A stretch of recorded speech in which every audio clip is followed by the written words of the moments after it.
I should have like a intro, huh? I don't even have an intro proper. How long have I been streaming? I have been streaming for a while and I don't even have an intro. You know what I mean? Like, I don't even have an intro. What kind of intro would I even have?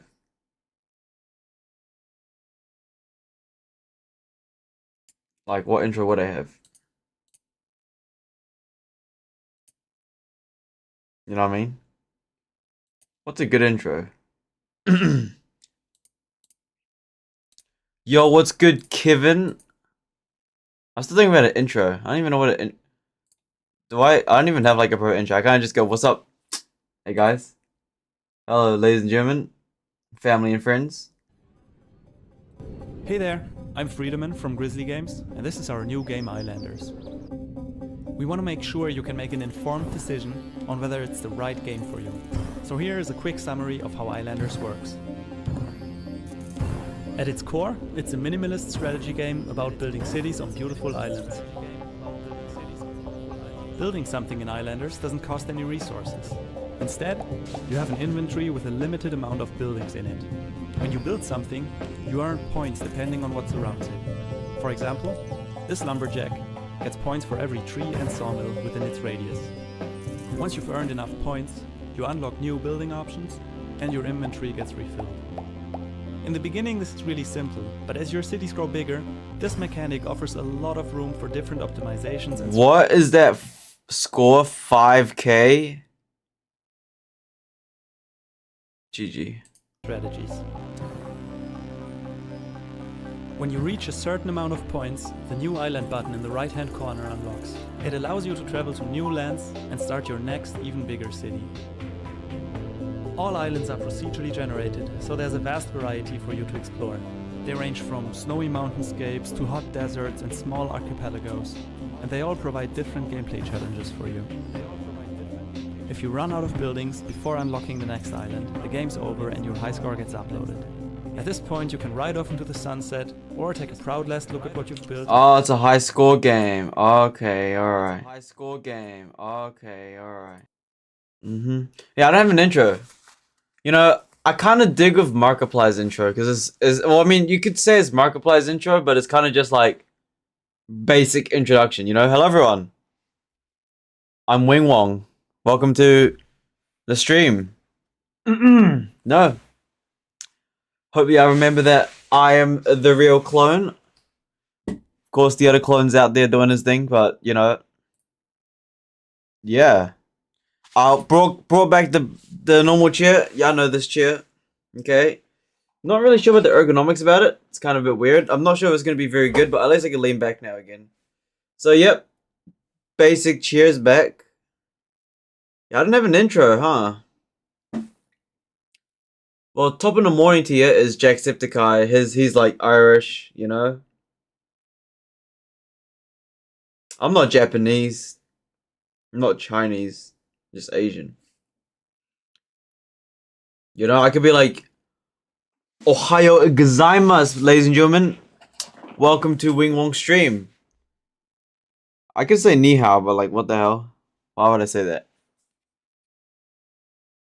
I wouldn't say Wait, what is Ohayo gozaimasu again? It's like hello, right? Ohayo gozaimasu! Ladies and gentlemen, welcome to another Wing Wong stream. I am Wing Wong. Watch out, Wing Wong! Okay, I'm speaking a bunch of bullshit. I just swore 4 minutes in. I am apologizing.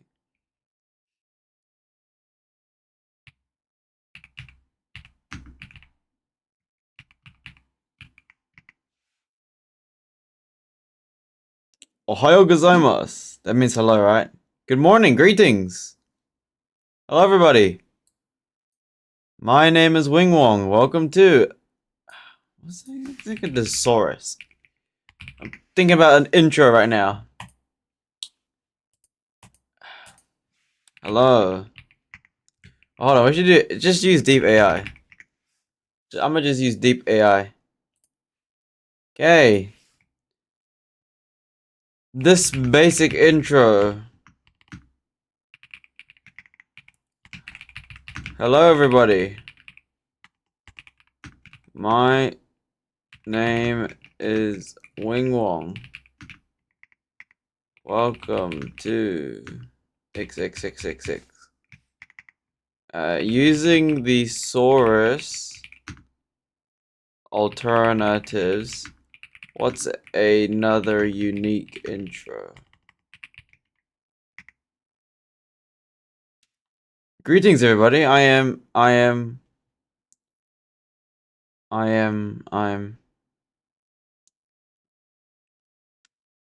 everybody. Wingwong speaking. That sounds a lot more. Welcome aboard. Ohayo gozaimasu. Wingwong here.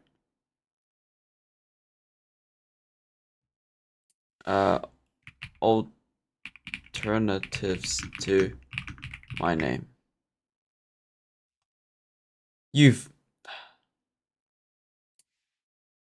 No, I meant my name.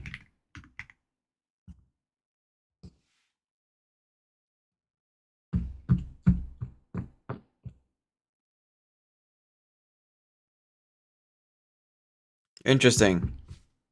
You know, I could do something like, hello, everybody. My name is Wingwong. Oh, no. I wouldn't really say it. Probably say some. I like that. What was that one day before? Hello, everybody. Wingwong speaking. That sounds a lot more.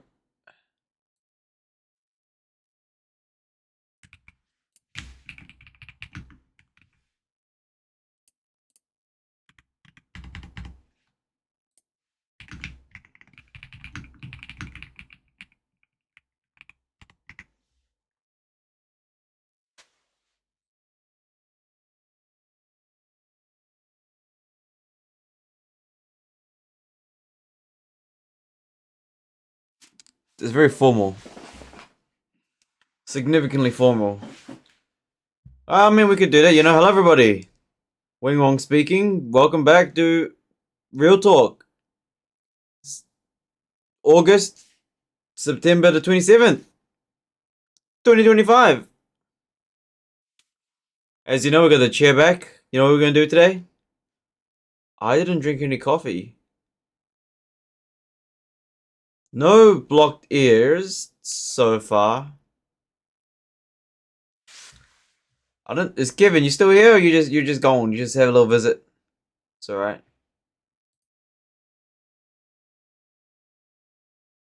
You knew. W Mans. What can I say? 16 days ago, man.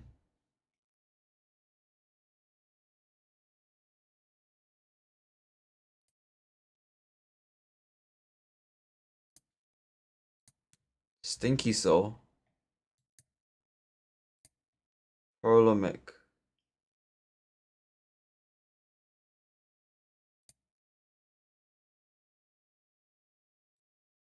I think they got banned. Can't scroll any further. All right, let me go quickly get some coffee. Hey, I am early today. I'll admit that. I actually am early. Oh. I'll be back, chat. Hold on.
It's cold in here, bro. Anyways. Oh, I just drank the coffee. Should probably...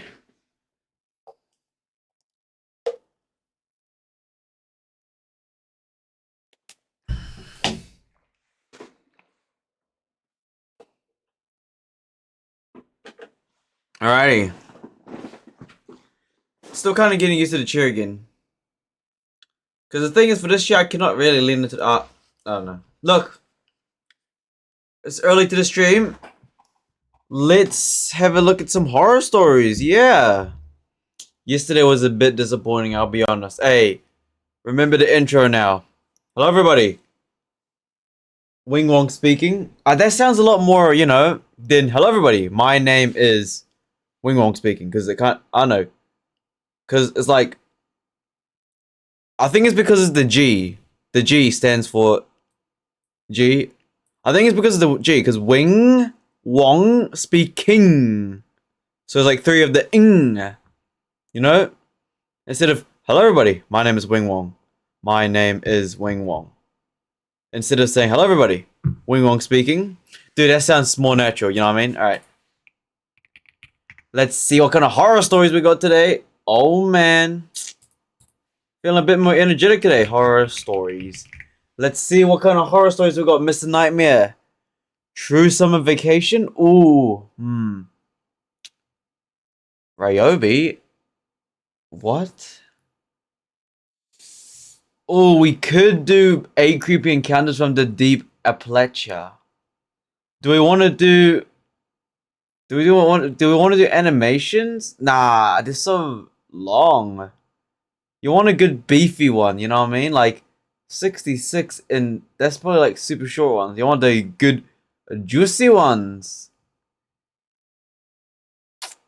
9 horror stories? Alaska. Dude, why are these horror stories like 7+ hours? I'm trying to find a good one. Ooh, 3 countryside ones? Let's try to get something new, something a bit more modern, so we could have a decent reaction. Ooh! 8? Oh, man. What's a good one, though? For real. Someone's outside horror stories. That sounds interesting. To brighten dull skin, try Asano Vitamin C Facial Oil. 19. I didn't even set up the Xbox. I was supposed to do that. Alright, ladies and gentlemen. Time to get ready, shall we? Let's go. First story, lock in. Someone's outside horror stories. Yup. Let's go. From Mr. Nightmare. The GOAT. From Marty. Alright, story 1, let's go. Lock in. When I was 12 years old, my mom had just started trusting me enough to leave me home alone. So this had to be when I was 12. We live in a peaceful and ordinarily safe little town. Quiet streets, Great. spacious 12 years old? yards, friendly neighbors, and a charming little village with a bunch of shops and restaurants. It really is not a place where you need to look over your shoulder at night if you're walking alone or anything like that. It just feels safe, which is part of the reason my parents trusted me home alone at such a young age. I still live with my parents today in the same house. The night in question, it was a weekend. My parents were leaving me home alone for the night. When we were really little, my grandparents would watch my older sister and I, but since my sister wasn't home for whatever reason, and since I was kind of old enough to be left alone at that age, my parents decided to just trust me by myself. My parents had us young, so they've always been a bit more active in the sense that they'd often travel or go out on the weekends with their friends. They left me some money for pizza for dinner. Oh, GG. What do you mean by leaving you money for pizza for dinner? What?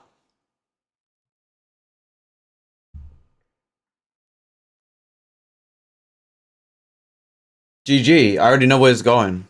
Why would you do that? L parents, man. What? Who? Why would you have a 12-year-old? Why would you have a kid? Why would you give him money to buy pizza? That means the door is open. You're gonna have to open the door. GG. You didn't. Oh, so it's already over, isn't it? Who would do it in the first place? Why would you give your kid money for pizza? Unless it's like online or like you buy your...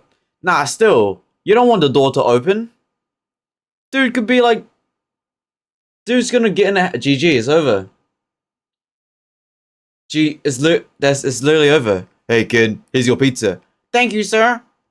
You alone? Uh-oh, dead. You're like one kid, one delivery man's probably like 10 years. He's gonna kill you. Or worse.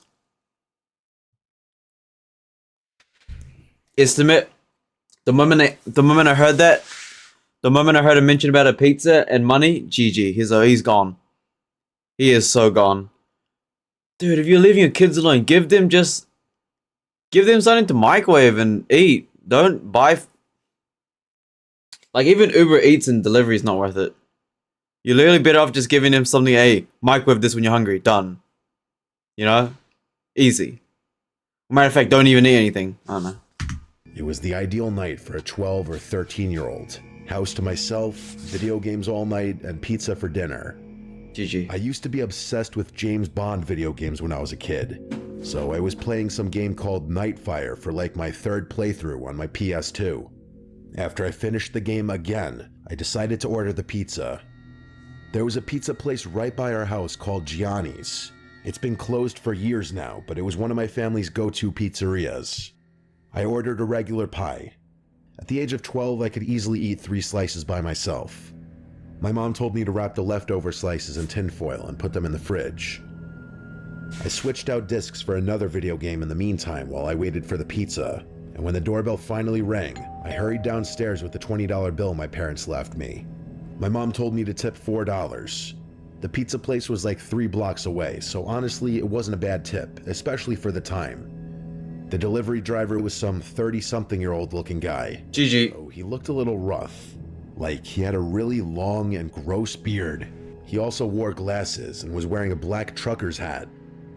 I gave him the 20 and asked for the specific change. As he handed me the box and counted the change, he looked up at me and then looked past me into the house and said, You alone, kid? Oh, it's so over. Oh my goodness. Oh, it's over. I predicted it. Hey, you alone, kid? Yeah, I'm alone. Oh. GG. You alone here? I knew it was an odd, creepy question. GG. My parents taught me well about being wary of strangers. Okay, your parents taught you well, but your parents aren't smart enough to say, hey, you're home alone. Go get some pizza. Like, what? Which leaves you vulnerable for the door to be open.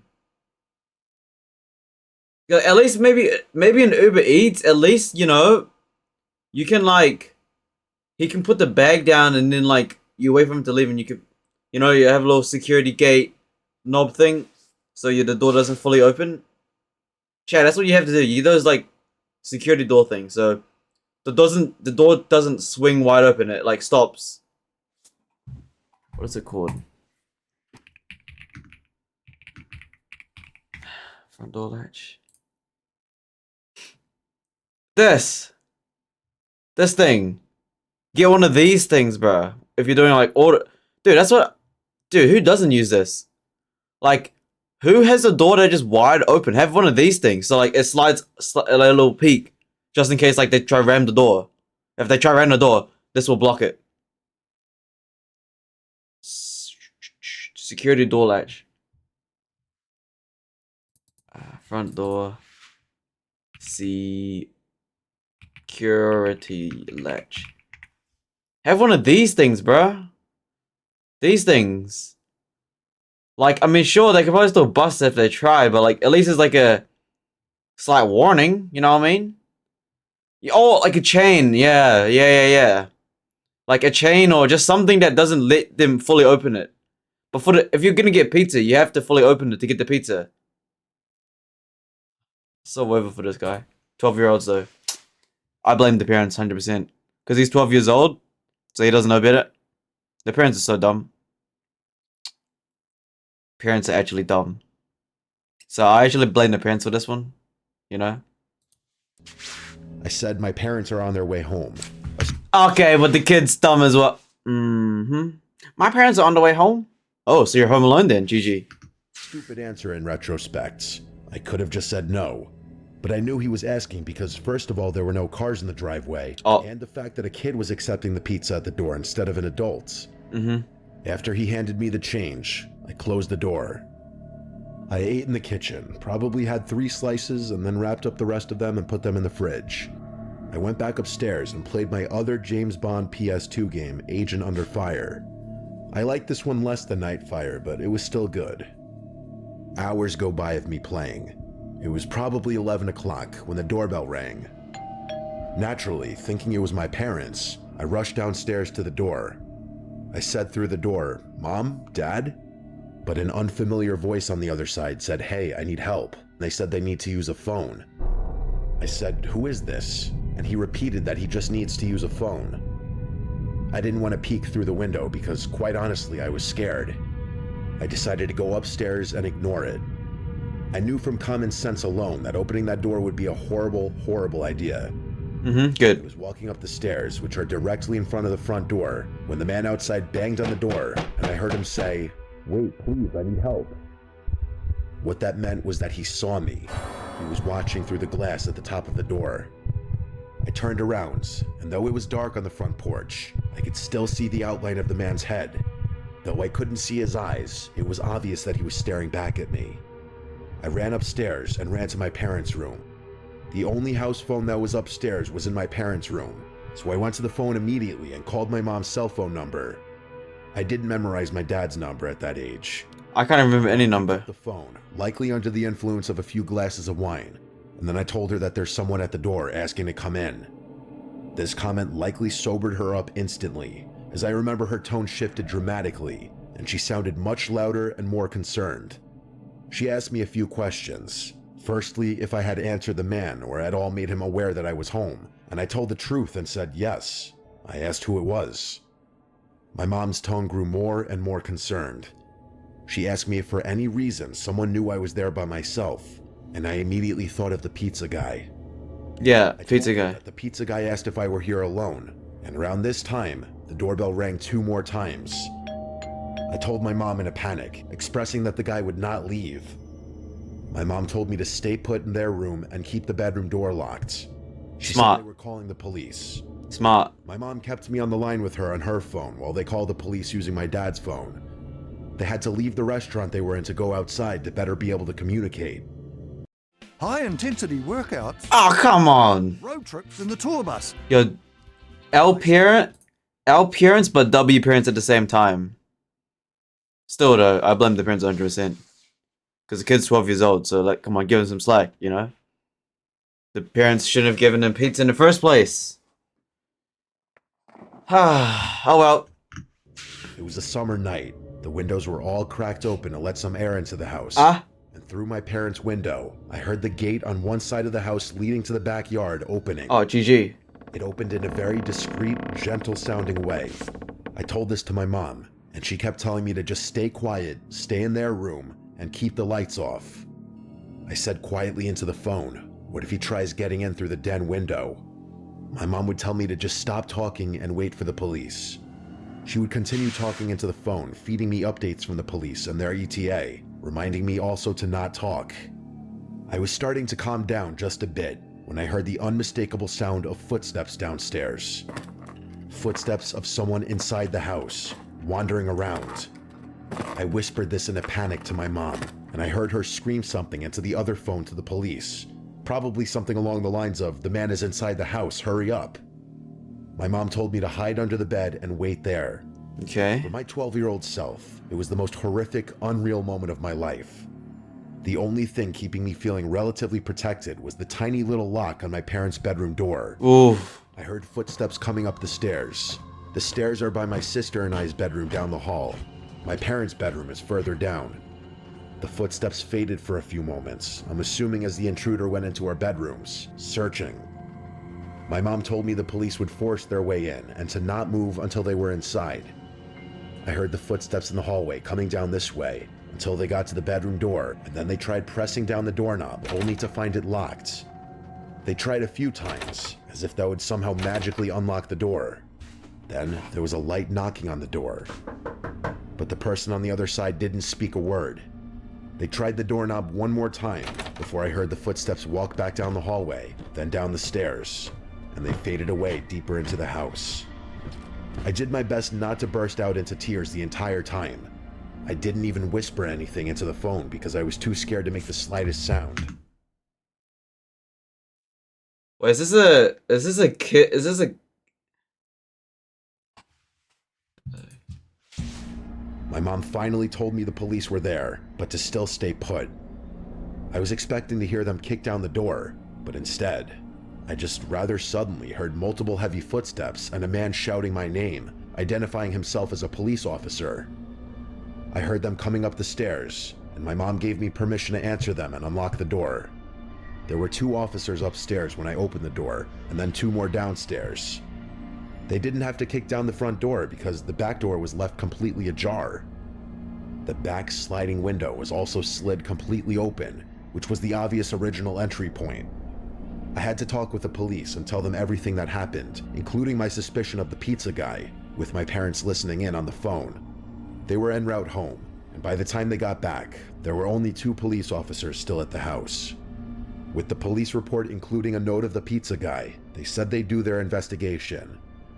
My parents brought me to Gianni's Pizzeria the next night and asked me to point the guy out if I saw him.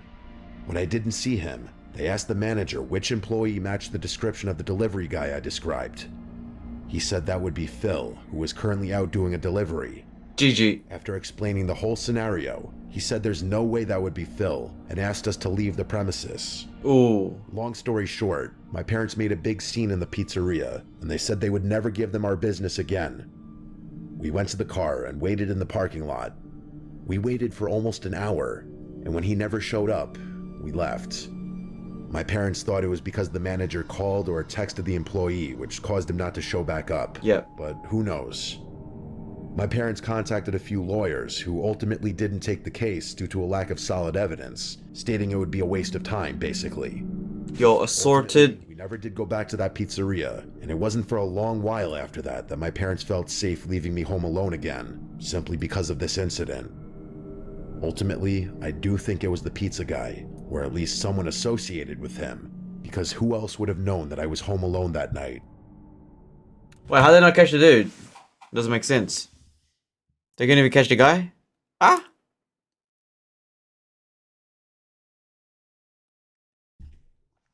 Okay, but no security camera, no nothing. Hey, L parents, but W parents at the same time. But like, if you're that paranoid, why would you even give your kid pizza to begin with?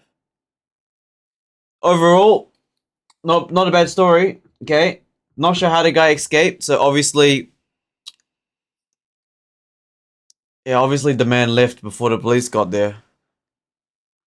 Ah, man, I predicted it too, huh? Next, that was good. That was actually better than yesterday. Story 2.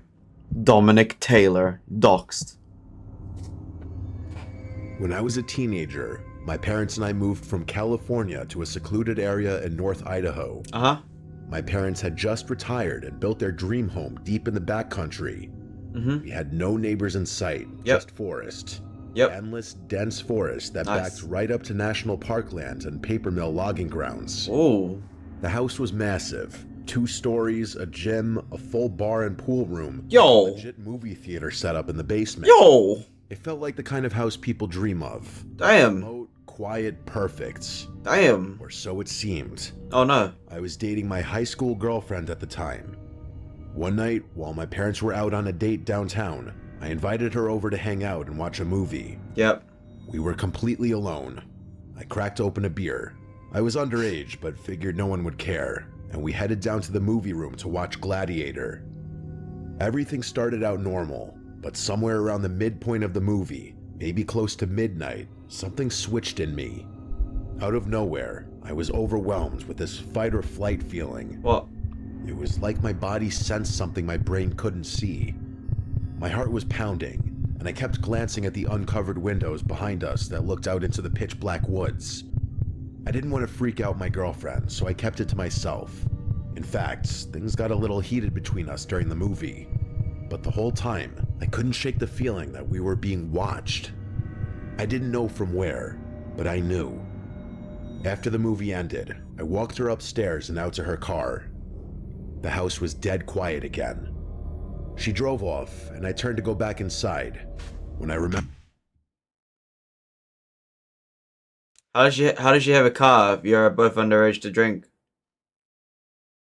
That don't make no sense. Huh? What? That don't make no sense. She got in her car and left. But you drank beer, but you're underage. How does that even make... Is he dating like an old... I'd left the bar, pool room, and movie room lights on. So I went back downstairs. I turned off the lights in the movie room first, then paused. My eyes drifted to the large window that looked into the backyard, and that's when I saw him. Man, he looked homeless. Wild hair, filthy clothes, but what froze me in place was his expression. He had the biggest, creepiest smile I've ever seen, with wide, staring eyes that looked absolutely deranged. And in his hand was a knife. What? That's insane. Tapping it on the glass over and over. At first, I thought I was hallucinating. I slowly backed away and went to the bar room to shut off the rest of the lights. That room has a sliding glass door that also faces the woods. I flipped the switch and watched in horror as the man calmly walked from the window to the door, still smiling, still staring. At this point, we were less than a foot apart, just the glass between us. Where's the gun? He didn't try to get in. He didn't move at all. He just watched me. I went upstairs without a word. Right then, my parents were walking through the door. I told them I think I need to go to the psych ward or something. I swear I just saw a guy with a knife watching me outside. My mom went pale. My dad's eyes narrowed, and without a word, he went to the gun safe. W meant A, straight to the gun. That's what I'm talking. Yo, the son's actually a dumbass though, for real. Rifle and stormed out to check the property. Oh, W. I asked my mom what G. was going on, and she said, What do you mean, what's going a on? few break-ins in the area. A guy wandering through the woods trying to get into homes. The description you gave matches exactly. The police were called, but they didn't find anything. No signs of entry. Yo, the son's actually dumb. Just cold, black woods. That should have been the end of it, but it wasn't. That night, as I tried to sleep, I could hear a light tapping sound beneath me. My bedroom was on the second floor, directly above the movie room. It sounded like metal gently tapping glass. I tried to convince myself it was nothing. The tapping lasted for hours. This happened night after night for weeks. Sometimes it would stop. Sometimes I'd wake up at 3 a.m. and hear it faintly again. I even thought I heard footsteps on the roof one night. Okay, no, this guy's just tripping. Checked the windows, but I never saw anyone. Still, I couldn't shake the feeling that I was being stalked, watched. Then winter came. That is so weird. You think that the first encounter, you think as like the parents or like, you know, you'll think, hey, a homeless guy with a knife was here tonight. There's break-ins here. Let's not do anything about it and forget about it. Why don't you like upgrade the fence? Why don't you upgrade the, you know, make a compound? So you're just gonna leave your house wide open without no fence or nothing? You're not gonna even bother getting security cameras upgraded. You're just gonna wait until winter? And you're just gonna be like, oh, every night I heard tapping on the glass. Like you're not gonna like get security cameras or nothing. You know what I mean? Like you're just not gonna bother dealing with the problem. Just ignorance. Just ignore it. This, first of all, this guy's got mental problems because he keeps he's got mental problems or something, right? He heard footsteps he heard tapping every night. He heard footsteps. Okay, he's tripping, right? But you're not gonna bother like upgrading security. You're not gonna think about, huh? You know, I saw a guy with a knife. He tapped at our glass like weeks ago. Let's not upgrade the fence. Let's not upgrade the let's not upgrade security. Let's just leave our backyard wide open to the woods. Like you don't have money. You got money. Your house is literally luxury in the woods. But you're not going to bother building like a fence or gate or security cameras. You're just going to ignore it. You got a gun. Your dad's got a gun. That ain't enough. You gotta...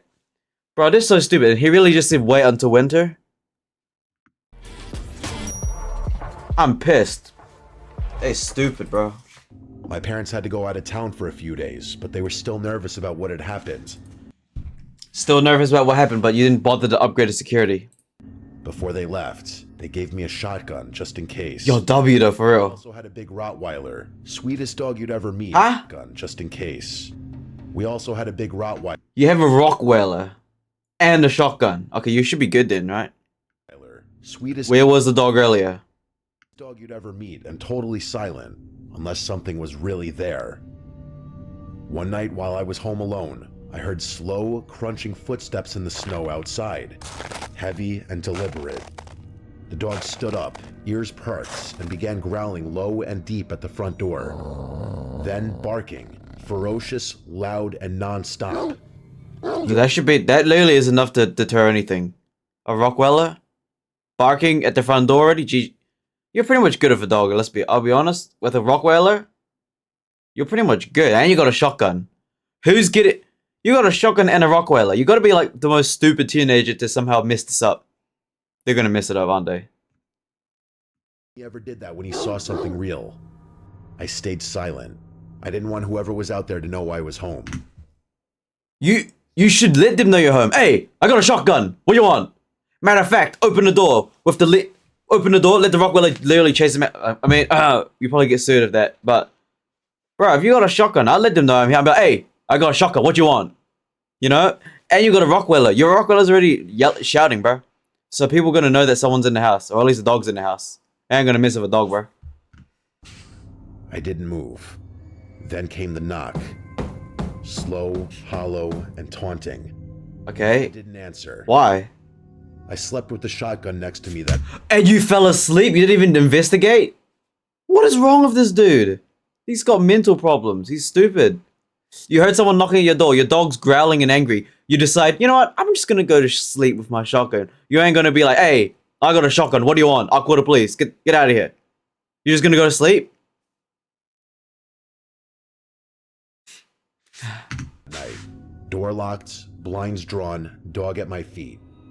The next morning, I went outside and saw something that made my stomach drop. Footprints. Fresh human footprints circled. Why would that surprise you when you literally heard a knock at the door? Is this guy, like, actually stupid? Why are you surprised at footsteps when you knew that there was someone already there because he knocked at your door?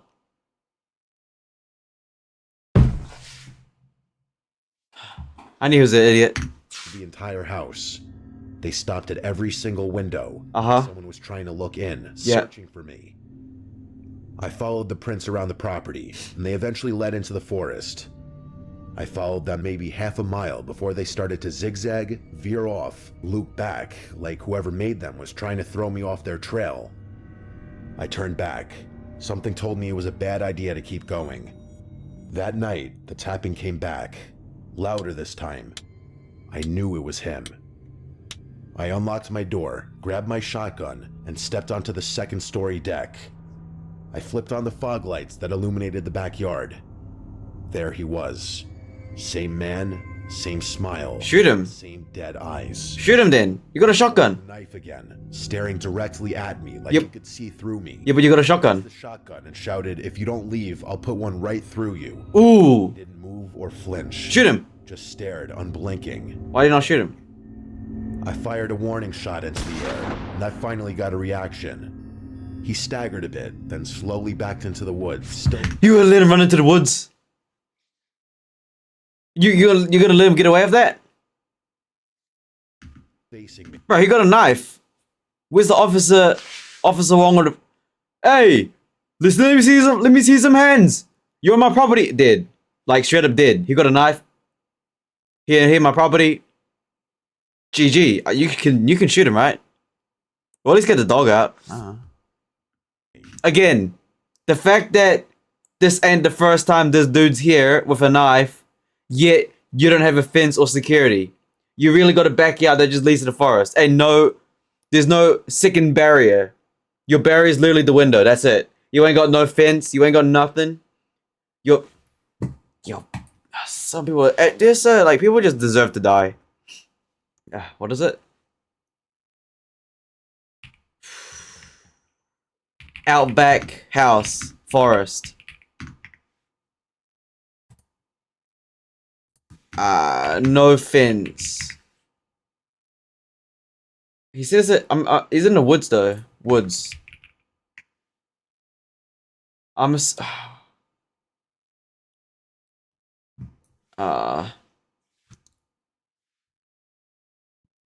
Wood forest mansion. I'm assuming he lives in something like this, huh? Because it sounds rich. You got a gym. You got backyard. But where's your gate? Where's your... Man. I'm assuming he lives in something like here, right? Because that's how he's describing it. Like this. Oh, yeah. Yeah. Yeah, he's living something like this, bro. But where is your fence? Where's your compound fence?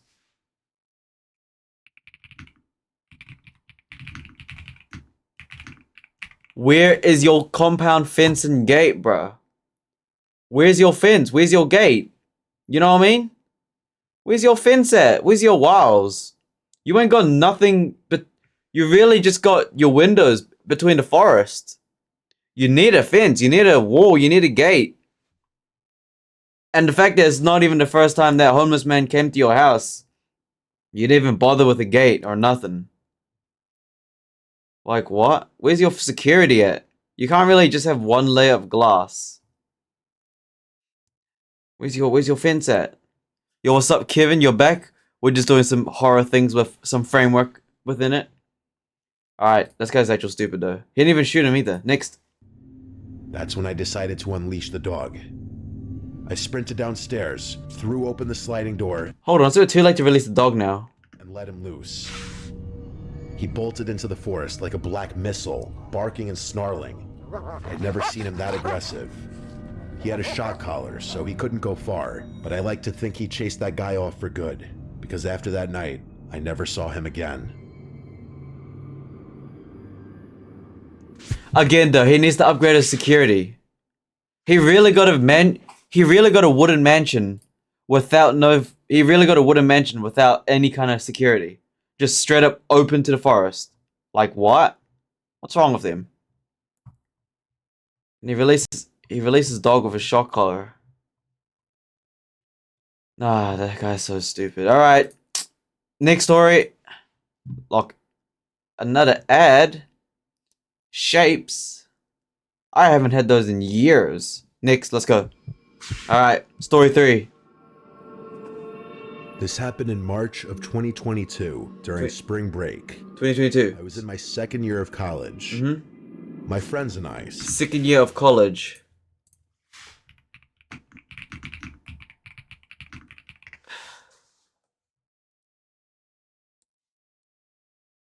So, okay, so 20 years old. All right, 20-year-old person, lock in. 6 of us total decided to rent a cabin out in South Carolina for a few days. A cabin? Just to get away from everything. Okay. No school, no stress, no phones. It was supposed to be one of those quiet trips where you drink too much, play music too loud, and maybe make some memories you'll laugh about later. There were 4 of us guys. Me, Matt, Chris, and Tyler. Okay, demand him. Girls, Jess and Sarah. Oh. We'd all been close since freshman year. Oh. The cabin we picked was stupid cheap for its size. Uh-oh. 2 stories, a wraparound porch, 2 bathrooms, and listed as being on private land near a lake. Oh. It was way out there. No towns for miles, surrounded by forest. The guy who owned it had a thick accent and seemed kind of off when we talked to him on the phone. All he said was, just don't go wandering too deep into the woods. Some old stuff back there. Wells, busted fences, snakes. You don't want to get turned around. We laughed about it, thought he was just trying to add some spooky southern charm to the trip. But when we got there, it wasn't funny. The drive took forever. GPS gave out an hour before we arrived. The last part of the road was just dirt and gravel, wide enough for 1 car. Huh? Trees got thicker the closer we got. It's cheap for a reason. There's probably security. There's probably cameras in there. Probably gonna stalk y'all. He definitely has cameras in there. Hey, I never trust those type of things. Especially when it's not. If there's no Wi-Fi there, GG. The homeowner probably has secret cameras, and he probably expects dumb adults like you to go in there, have fun, do a whole bunch of hedonistic stuff, and he's got a whole bunch of footage that he's probably gonna goon over or something. Finally saw the cabin. We all kind of went quiet.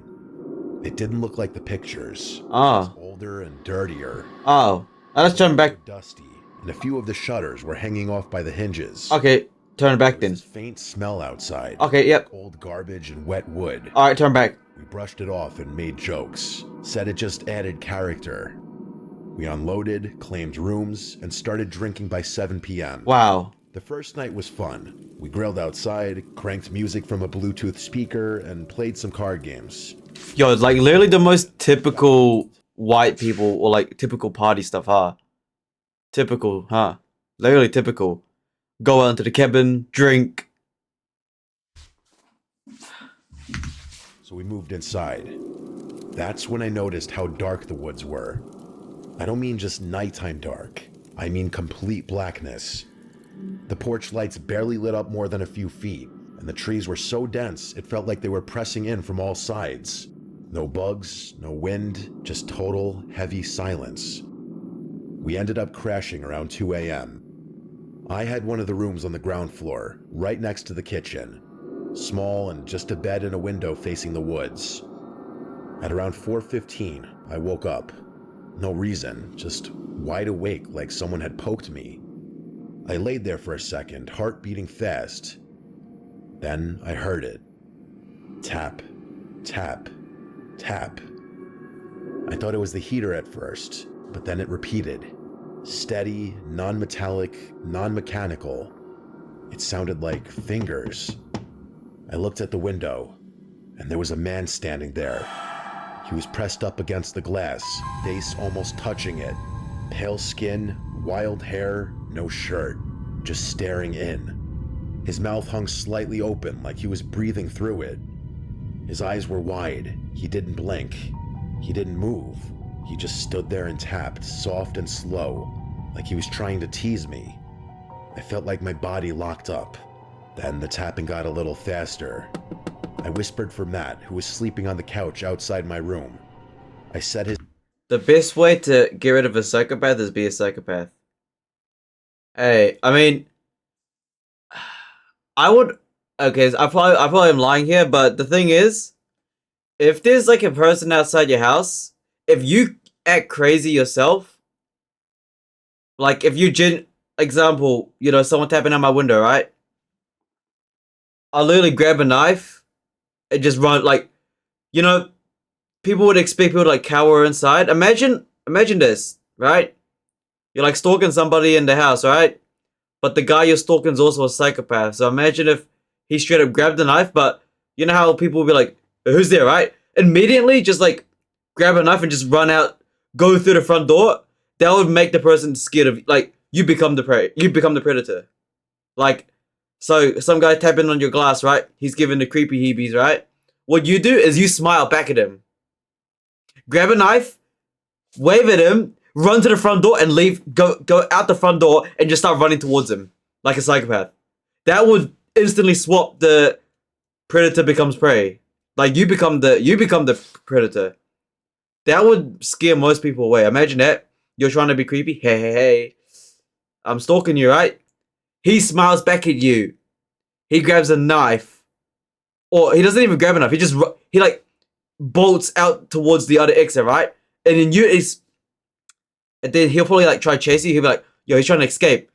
And then you end up going towards him. And if you have the self-belief that you're not allowed to die, you beat him anyways. You'll be like, I'm not allowed to die, so come at me. And like, you know, beat him, like get him, chase him down. Become the predator. Reverse it on them. Uno reverse. That's usually how I get them, huh? And then if for some reason that psychopath stays there, and y'all have a 1v1, well, you're not allowed to die, so you win.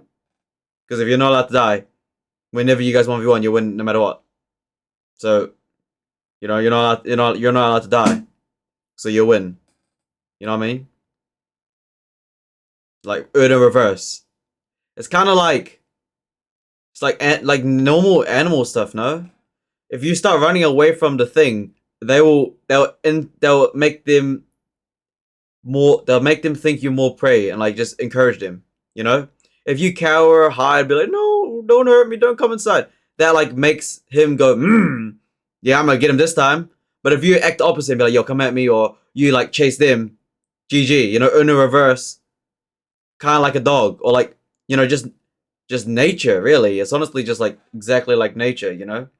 If you start running away from the predator, he gonna chase you even harder. If you run towards the predator, he gonna think, oh crap, I'm the prey now, you know? Literally, like, just like that.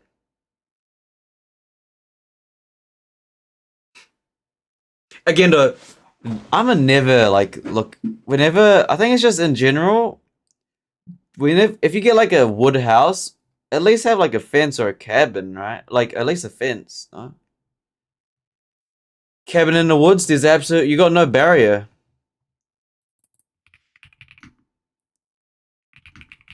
You know, when I was younger, and in this little compound I had, before we had, yo,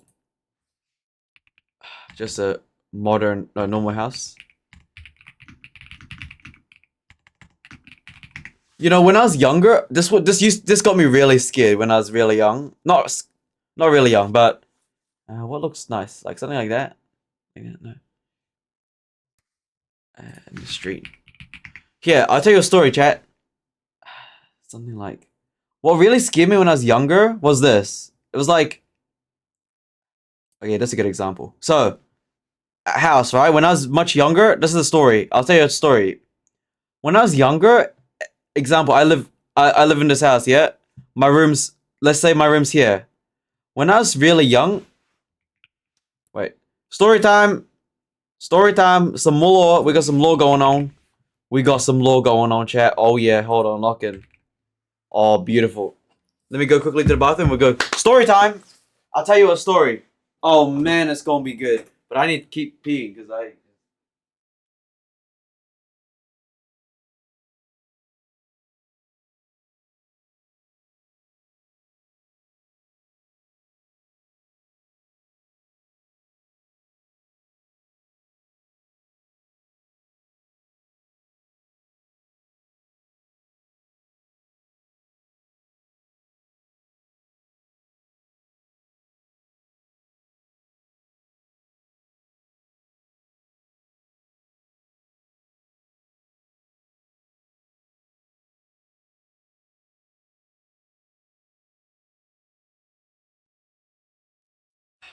I'll tell you a story, chat. Ready for story time? Story time. Story time. Alright, chat, here's the story. So, in my compound, damn, I look kind of good with this jacket zipped up all the way. I got a thermal butter. Hey, y'all a little sneak peek of the physique. That's the physique. Oh my goodness, calm down. Wow. Look at the thermal is like a muscles. It's like a muscle shirt. Yo, hold that right now, bro. Calm down. It ain't no strip club. Huh. Alright, story time, chat. Alright. When I was younger, dude, this scared me so badly when I was younger. So, my room was right here. My room was here. Oh, that's a bit too small. That's too big. My room was here, right? That's too big. Okay, when I was younger, and when the compound was still being made, my room was here, right? And before, while the compound was being built, this was like a hedge. This was like a bush, like a tall hedge. Right? This was a hedge, and then there was a street right there. Right? Well, not a street, but you know what I mean, right? Just like opening. So the compound's being built, and I was younger, right? And my room was here. When we decided to get rid of the hedge to replace it with the metal fence, I was so frightened. I didn't even want to, like, I wanted to leave. Because I'm doxed. Hedge fence, hedge wall. Yeah, we had like a big... we had a big hedge like that, except, you know, taller and bigger, right? When I was younger, I was like nice and safe here, right? But then the moment we started to decide, yeah, let's get rid of the hedge and complete the compound, right? That was probably like the scariest months I've ever had, because it was so terrifying. Because back then, when I look out my window, or like, you know, I'm in my room, like gaming or like talking with my friends and stuff, right? Being loud. We got a whole fence, we got a whole hedge here protecting me. But then, of course, when the builders come, right? Okay, the builders aren't like scary because I'm a dude. But like, okay, builders are there, you know, they're making noise. Okay, couple days later, the hedge is gone. Okay, hedge is got. The hedge is gone. Right, so now the hedge is bare. Like, there's no more hedge because the company doesn't build the fence. The company was just to remove the hedge, right? So during those like days, or I'm not sure how long it was, but all I know is when the hedge was gone, I was like frightened being in this room, because now without the hedge, it was wide open. I was like, oh my goodness, it's wide open. Anybody can just come straight to my window. There ain't no barrier now. Dude, that was so. I would like, not. I was like, that was like the most frightening part of that room for like, however long the hedge was gone. When the hedge was gone, I felt naked, bro. Like, I didn't even want to like shout because there ain't no hedge, there ain't no barrier. Someone could be right out my window. There ain't no like barrier there to get through. But then, of course, after a while, they built the metal wall, and then everything was good. And then everything was good. And then they built the metal fence, and I was like, oh, it's all good now. But that, like, regardless of the, like, that was in the public streets as well, right? Like, there's like lampposts here and stuff, you know? Like, if I look out my window, I'll be able to see cars and like people walking by. That's terrifying. Let me have my big black wall there. Let me look at my security camera. Let me have a look at it myself. And, you know, have a little security camera here. Pop. And I have vision. I got full vision right here. Full vision. Instead of having vision from the window. You always want a fence, chat. I mean, okay, driveway gate is good. But also at the same time, you want CC cameras here. You want maximum vision. So they need to get past the security first. That's why I hate houses that have zero protection. Camera there. Get vision there. Get vision there. Also, when it comes to neighborhoods, try avoid neighbors that have vision. Like, you want to try to build a house with like, if you have a house and you have a compound, you want to try be somewhere where no one can see you. So, example, I would hate this backyard because these neighbors can peek into me. I would prefer a place where I could stand in the backyard, butt naked, look around, and see absolutely nobody can see you. The only people that can see you is a plane or helicopter. But who cares? But like backyards where neighbors can like see you from the window, I hate that. That's ugh. And especially like just maybe a tall building in the distance too. Like, no. I want to stand in my backyard, butt naked in the sun, look around and have absolutely carefree mind that no one can see me. Unless they got a drone and stuff, but it is what it is. Camera there. Full vision. I wouldn't like this house though, if I'll be honest. I'm gonna keep it real. I wouldn't choose this house regardless because the neighbor here is too weird. Because they can literally see right into me. I wouldn't do that. And what else? Yeah. Again though, that's a little story time for y'all. Okay? Man. That I felt so naked there as well. That's insane. I felt so naked when the hedge was gone. I was like, ugh. That's what, and especially if you're in a cabin in the woods, bro. Like, this is in the streets. If y'all living in a cabin in the woods, bro, you need to build a wooden fence, like Ark Survival. You need to build like a cabin in the woods Wooden fence. Wooden wall. Wood wall. Wood wall outdoor. Dude, you need to build like a wall. No joke. You gotta build those like...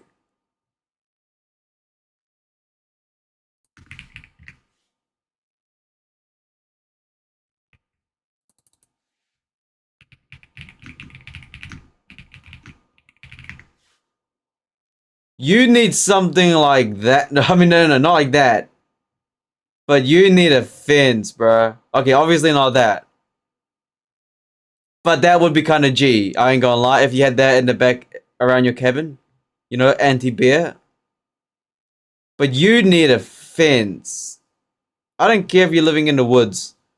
You need some kind of like barricades, bro. You need a wooden spike wall. Okay, not spiked, but you need a wall. You need a wall, bro. Like, you gotta treat real life like... Man, you can't trust nobody. I would hate to be in some kind of... Yeah, I mean, no. Cabin in the woods? Give me like a wall. I need a wall or fence or something. There ain't no way I'm gonna have just the wilderness woods and a window that's blocked. Like, no. Give me an entire fence. Wait, the story's not even done yet. His name again, louder. He woke up groggy and asked what I wanted. I just pointed. He looked over, saw the man, and immediately jumped up, knocking over the coffee table. That must have scared the guy off, because by the time Matt turned the porch light on and ran outside, he was gone. Yo, Matt is a brave man. Look at him. Instantly woken up by my friend, see the danger, get up, start going after him. But the other guy, Matt, wake up, there's a guy outside. We all got up. The girls were terrified. Tyler tried to convince everyone it was just some drunk local messing with us. Chris said maybe it was a hunter who got lost, but I knew it was that guy watching me. He wasn't lost. We blocked the doors, moved the couch in front of the big living room window, and took turns staying awake for a few hours. Nothing else happened that night. The next morning, we went outside. There were footprints, bare human footprints circling the entire cabin. They stopped at every window, every single one, even the little one above the upstairs shower. That should have been it. We should have left. Yeah. We didn't. You didn't, because y'all cheap. We paid money to this cabin, we should use it all. Is there like no Wi-Fi there as well? GG. We were dumb and stubborn, and we stayed. Night 2 started the same. Drinks, music, fire pit, but the energy was different. Everyone kept glancing at the woods. Jess didn't drink, and Chris kept his hunting knife on his belt. When we finally went inside, we locked every window and double-checked the doors. Around 3:30 a.m., Matt went to the kitchen for water. He stopped in the hallway and called my name. I got up and saw him standing there, pointing. There was someone in the kitchen, the man from before, but this time he was inside. What? How? His back was to us, What? covered in long, raw-looking scratches. He was standing in front of the fridge, staring at it like he didn't know what it was. He made this slow, swaying motion like he was rocking on his feet. Matt didn't speak. He just backed up. We all gathered silently at the hallway entrance. I had a pocket knife. Sarah had the fire poker. Chris grabbed one of the chair legs he'd snapped earlier, trying to be funny. We turned on the light, and the man was gone. The back door was wide open, but it wasn't broken. It wasn't forced. It was just open. We left 20 minutes later. No one argued.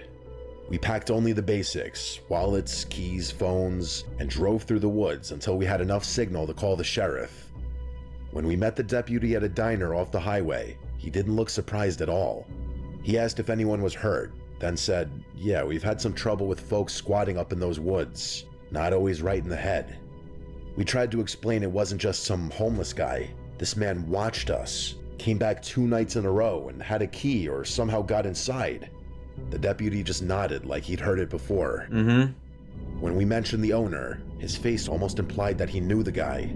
The listing disappeared a few days later, completely wiped from every rental site.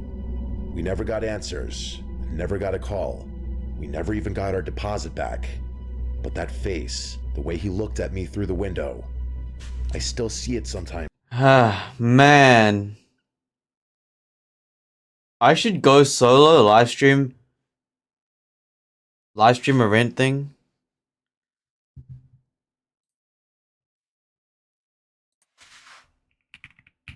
Hold on.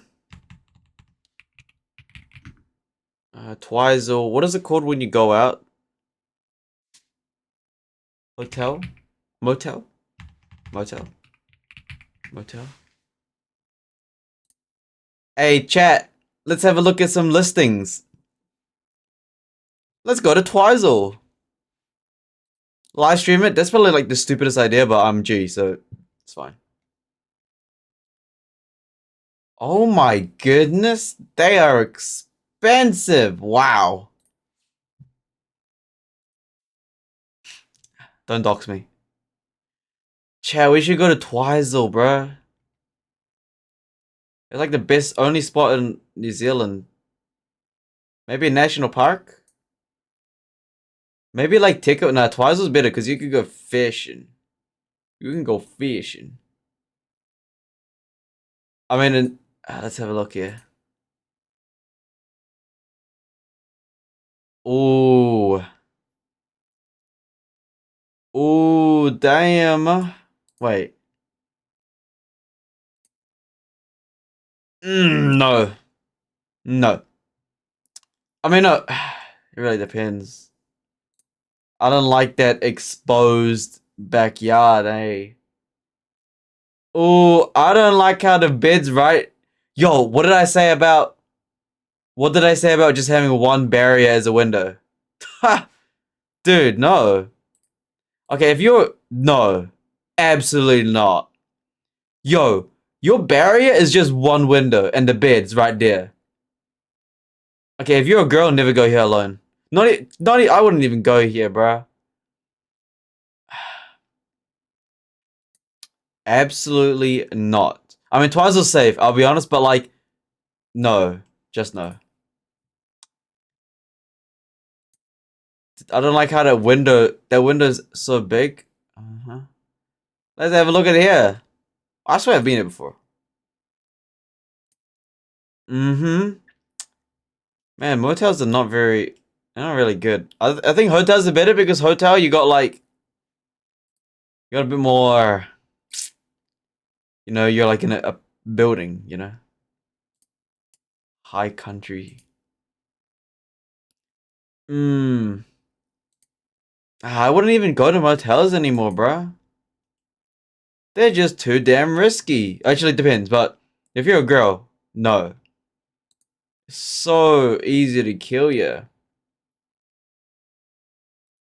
I mean, you could say the same for like if you do like like in a van, right? Like camping van and stuff. I'm assuming those are probably worse because there's also one barrier.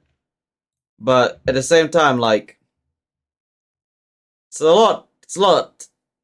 You're a bit more. You just gotta be armed or something. There's nothing here. Twizel ain't got much to rent. Man. Nah, I'll probably just... The van's probably a lot safer. I think van glass is tougher. And you're strapped. Nah,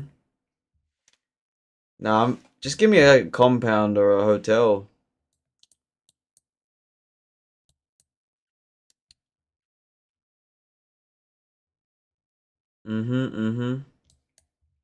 So many horror stuff go down in hotels and motels as well. That's why I don't even know how it's possible to travel as a girl. You're gonna get destroyed. Like, I wouldn't, bro. Especially since motels where a lot of hedonism happens as well. Honestly, this motel is probably like the safest one. Wow, Lakes. Lakes is probably the safest one because look at that. Door looks secured. Also, by the way, tip for the ladies and the men, or maybe the ladies, right? I'm pretty sure if you go online, right? You can buy a motel door lock. You can buy a little lock for yourself to make sure you're safe. Something like that, right? Travel door lock. Yeah. Yeah, you should buy some. Yeah. You buy these 100%. These will save your life. Some door locks. I mean, they can still get in if they charge, but like, you know, sometimes creepy people have the keys. I mean, they will have the key. They do have duplicates of your keys, right? So, I mean, it won't really protect you that well, but to a degree, it's like another little just in case. It really depends. Again, though, if you just go to a 5-star hotel with like cameras and everything, you're good to go. This is brokey stuff. I just realized this is brokey stuff, bro. This is brokey stuff. These motels are brokies. Why did I search up motels then? I should have just searched up hotels. Because hotels are the safest. Let's be honest here. Hotels are the safest. Twice the hotels. Sure, they're like triple, quadruple the price, right? But I mean, hey. What's this? 725 Glenview Escape? No. Absolutely not. You're gonna die. Oh, hell no. Oh, hell no. Y'all think this is nice and cute? Wait until the lights go out. Hey, sun goes down, you'll be pooing your pants right here. Yo, literally exactly what happened in this horror story. Literally exactly what happens in a horror story, right? Where am I? Yo, nighttime, it looks nice, you know, look, wow, it looks like such a good spot, right? Hey, buddy. Buddy, you're in the middle of nowhere. Wait until the sun goes down. Oh, at least there's a fence. Hold on. There is a fence. Okay, calm down. There is a fence. You know what? You know what? Okay, maybe it's not that bad considering that there is a fence. Okay, you know what? Oh, okay. There is a fence now. Okay, I'll be honest, that does add a bit of security measure. If it was just open grassland, GG. But again, when the sunlight goes out, this place ain't gonna be so happy. This place gonna look scary. Cause look, there ain't no street lights around here. You're gonna be in the pitch black when this goes nighttime. But again, gotta say that there is a fence. Okay, there is a fence. Yo, what's up, Anime Goku? I am early today. Oh, actually, we've been streaming for a bit. Yeah, again though. This I wouldn't go there. I would get somewhere where it's like, yeah, we're gonna ignore that. What else is here? Give me like a second story. Nah, you want... Honestly, if you ever go traveling at this point, you have to go to a really nice fancy... You're gonna have to go to a very fancy like hotel with like security cameras and everything. Yo, what's up, Toger?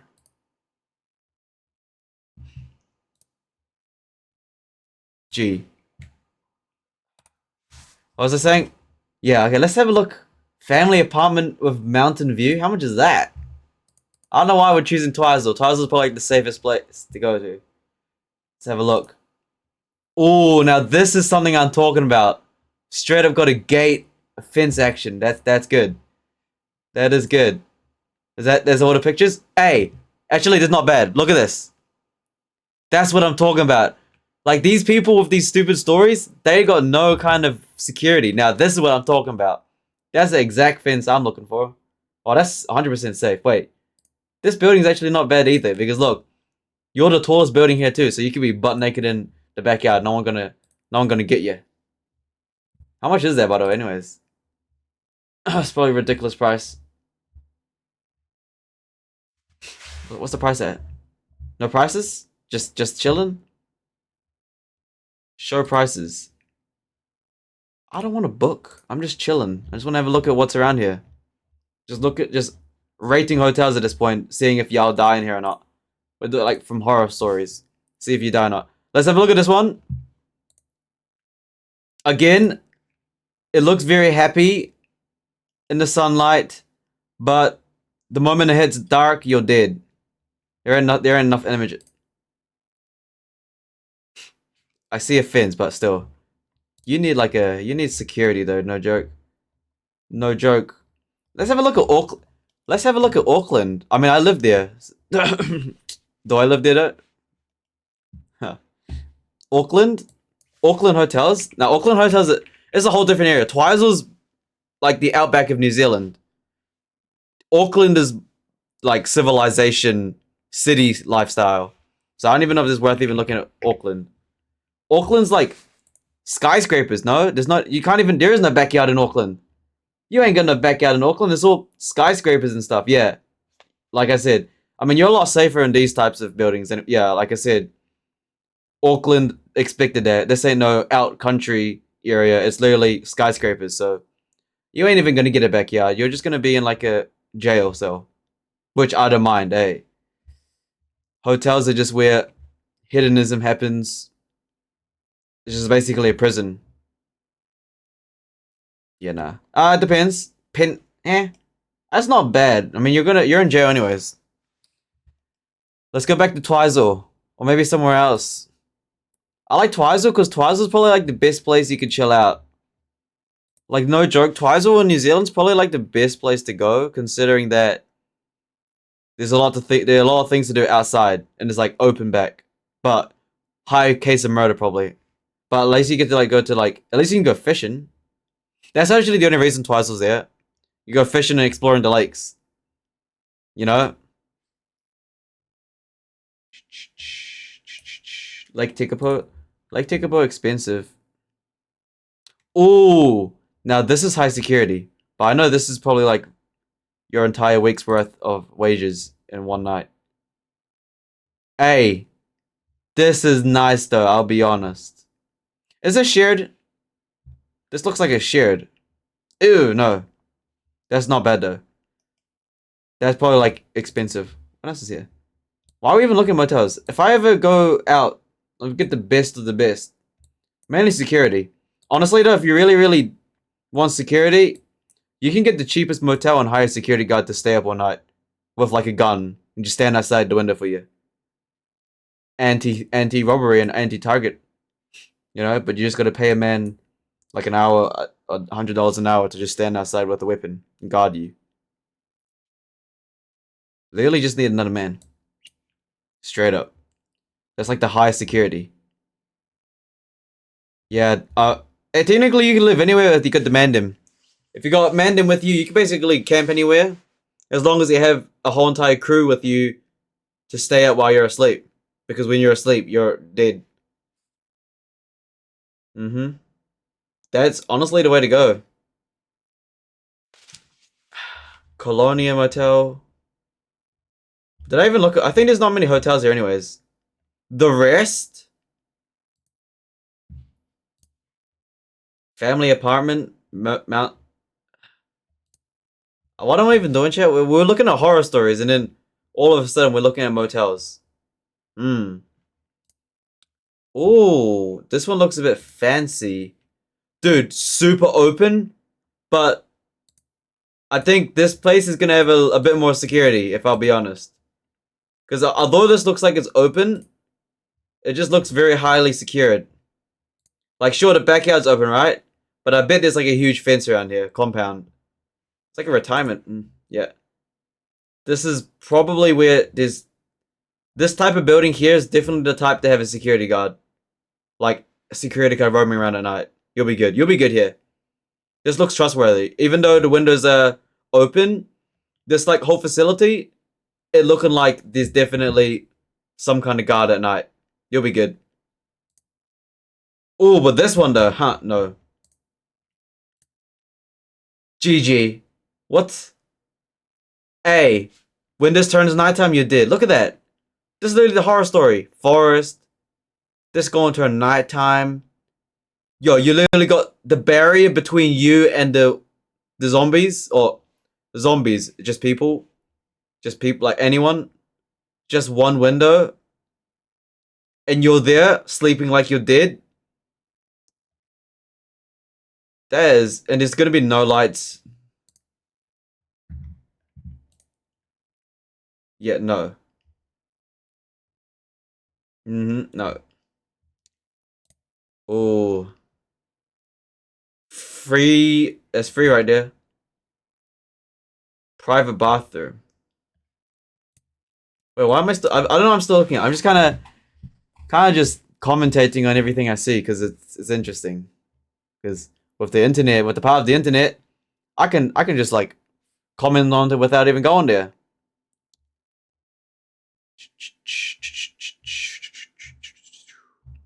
Again, though, living in a camping car is probably better because, well, it's harder to get into. Yeah, and like I said, the prey versus predator mindset.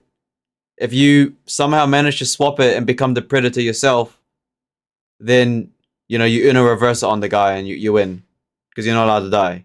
You're just gonna act like a psychopath yourself. Go, hey, you wanna fight? You know I can't die, right? Oh, that would scare them. Hey, if you go, please don't hurt me. I don't want to die. He's gonna be like, oh yeah, I'm gonna get this guy. But if you be like, hey, I'm not allowed to die. Now he's screwed because you know you're a bit crazy yourself, and you'd be like, hey, you know. Literally, I'm literally telling you, that's the predator prey swap mindset thing. If you have confidence in yourself and you know that you're not allowed to die, you can literally swap it on the predator. Be like, you want to fight? You know I literally cannot die, right? That will shift their entire mindset. Be like, oh crap, this guy thinks he can't die. Compared to the person that begs for you not to hurt him. If the guy's begging saying, please don't hurt me, please don't hurt me, he's gonna be like, okay, I'm gonna hurt this guy. But then if the guy's like, I'm not allowed to die, and then like charge at you, he's like, oh yeah. Yeah, nothing else here. There ain't nothing else here. Should we have a look at the Google Maps? I don't even know.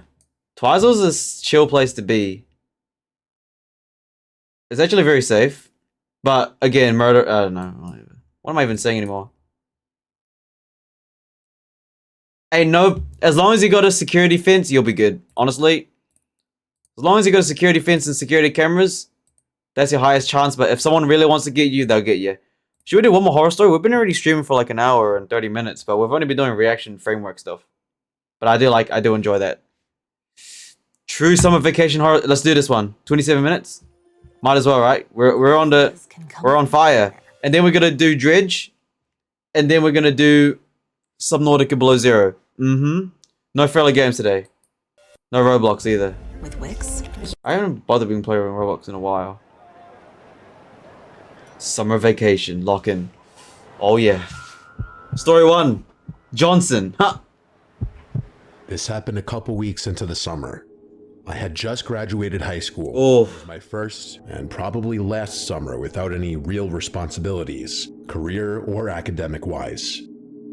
Everyone knows the beginning of the summer is the best time of the year, so it's safe to say that I was living my best life at that point. What were you doing? In Wyoming, there's this popular tradition where the new graduates drive way out into the plateaus and go rock climbing. Well, I'm not actually sure if it's a tradition anywhere besides my school, but I like to think it is. It's kind of a rite of passage thing, celebrating your freedom by doing something that requires a little skill and a lot of nerve. My friends and I have been talking about it for weeks, and we finally decided to make it happen. It felt like the perfect way to kick off what I hoped would be an unforgettable summer vacation. It was me, Alexandra, Nick, and Jack. 4 people? We've been friends since middle school. Me, Alexandra, something Jack. Is that... I need to know the genders. Genders matter in this type of context. If it's 4 dudes, y'all be good. Y'all be good. And Alex was the only one with a car reliable enough to make the drive. A Jeep that she was obsessed with. Okay, so Alex is a girl. If it's an old girl, you're cooked. And jumped at any excuse to take off-road. She got a Jeep. Also the designated driver since she doesn't drink, which worked out perfectly for the rest of us who were planning to bring a few beers to celebrate once we reached the top of whatever plateau we decided to climb. Oh, that's a good idea. Drinking while climbing. Totally not like you need total focus when you're rock climbing. Not that I rock climbed. Only time I've rock climbed is... Actually, I have rock climbed. When I was back in the old... Am I gonna dox myself if I say that? Like a little group of like little kids, not little kids, but like younglings. Like going in the mountains and stuff. Rock climbing in a group. Government stuff. I have gone rock climbing. You need full focus. Man, who drinks while rock climbing? That's stupid. Our plan was to check out the Flaming Gorge lookout first. Flaming Gorge lookout. Hey, context matters. We always love the context in the story, so we actually get a full vision. Oh. Oh, hold on. Is that what the Flaming Gorge is? Hey, we always love the context, so we get a full vision of what they're climbing. If they're climbing this, GG. Huh. Oh. Okay, so that's the context. Let's continue. Then drive through the plateau area to find a good literally spot that. for climbing. Literally that. The lookout was incredible. One of those views that makes you remember why you love living in Wyoming. After spending about an hour taking pictures and just soaking it in, we started heading back toward Route 80, taking our time and keeping an eye out for potential climbing spots. Huh? We were driving along Highway 141 when we spotted this really cool area off the side of the road. There were these massive rock formations that looked perfect for climbing. Wait, yup. They really do that? Driving around the road, looking for a random spot to climb up. That's actual white people stuff, huh? Technical, but challenging enough to be worth the effort. Alex pulled into a small gravel lot, and we grabbed our gear and filled our backpacks with drinks. The plateau we chose was maybe a 15-minute climb to the top. Nothing too crazy, just a steady scramble up the rock face with enough handholds and footholds to make it manageable. I have a bunch of pictures from that day, mostly because Alex insisted we get a million pictures of her, so I'll include some of them. Alex went first, since she was the most experienced climber among us, followed by me, then Nick, then Jack bringing up the rear. The view from the top was absolutely worth it. You could see for miles in every direction, just endless stretches of Wyoming wilderness. We cracked open our beers and were just sitting there enjoying the moment, talking about some of our other friends from school. How are you gonna get down? I was just kind of staring into space, admiring the scenery, when I noticed a car speeding down the highway. It was a red pickup truck. To my surprise, after passing Alex's car, it screeched to a halt in the middle of the highway. I kept watching. GG. It actually started reversing, Oh. right there in the middle of the highway. I pointed it out to my friends, and the four of us got a little quieter, all wondering what the truck was doing. Hey, free Jeep on the side of the road? Let's have a look. That's probably what they're doing. Free Jeep on the side of the road. Maybe get some parts off it, you know what I mean? Maybe flatten the tire for the lows. You know? Hey, the people are obviously rock climbing because we can see all of the gear on the rocks. Hey, free car, what can I say? How much is that worth? I don't know. Straight up free car. What they gonna do? Get down the hill? They're gonna take them a while. It reversed until it could turn into the lot we had parked in. GG. Which it did. We all watched as someone got out of the truck. From our distance, we could tell it was a man based on his height and build, but we couldn't make out much detail. Free Jeep. At first, we thought maybe he was just another person looking for a place to climb or hike or just stop and rest. No one does He that. started walking around Alex's Jeep in a way that just immediately seemed wrong. Yeah. He was peering into the windows, trying the door handles, and generally inspecting the car like he was planning to break into it. Yeah. That's when Nick yelled, "Hey," from the top of the plateau to announce our presence and let that guy know that the car was not on its... I don't know if yelling would be a good idea, no? Hey! Hey! That's my Jeep! Hey! You look up. Oh, you're all the way up there. How long is it gonna take you to get down there? Yo, we got like 30 minutes before they come down. I mean, hey. You know what I mean? Hey, that's my Jeep down there. You know, and then the guy looks up at you. Oh yeah, you're all the way up there. I'm gonna go steal the car now. You got like, hey, that's my car. You can't steal it. I'm gonna call the. You're all the way up there in the hill. You're all the way up in the hill. What's wrong with you? Ended. We saw the guy jump a little and start looking around, clearly unsure where the voice had come from. Finally, he spotted us from atop the plateau. GG, he's gonna... He actually waved at us. Yo, GG. That made us think it was over, that he'd probably get back in his truck, knowing that he couldn't get away with doing anything. What do you mean he can? To our surprise, though, he kept poking around Alex's car. In response to that, Jack yelled that we were armed, which I still think was a bad idea. Yeah, what are you gonna do? Shoot him? We obviously didn't have any weapons with us. Oh, I figured Jack... Oh, so you're lying as well. To top of the fact that you say you got a gun, but you don't have a gun. But the bluff might scare the guy off. Instead, the man looked up at us and yelled back something that made me freeze up. gonna steal this. Said, "Me too, kiddo." Then he GG. Oh my, they're dead. The car's gone. That's it. Give up. Yeah, that's kind of cool too. That's I mean, the guy's probably yo. But that's such a cool. That's a G response. Hey, I got a gun. Me too. You want to fight for it? Yo, that's so cool. held something up in the air and waved it around. Yeah. Presumably a gun, but I couldn't tell from so Oh, far. GG. That's it. It's over. He's got a gun. Next was like something out of a nightmare. The man started ramming his shoulder and elbow into the Jeep's windows, clearly trying to break in. We could hear the impact even from where we were sitting. Alex was furious and started screaming at him to get away from the car. The rest of us joined in, yelling and making as much noise as possible while we started scrambling down the plateau as quickly as we could safely manage.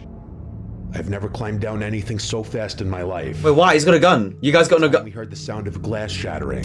We've made it to the ground and we're sprinting across the lot toward the Jeep. But he's got a gun. The man saw us coming and yelled for us to stop, pointing what I can now tell was definitely a gun. Yeah. directly at us. What are you doing?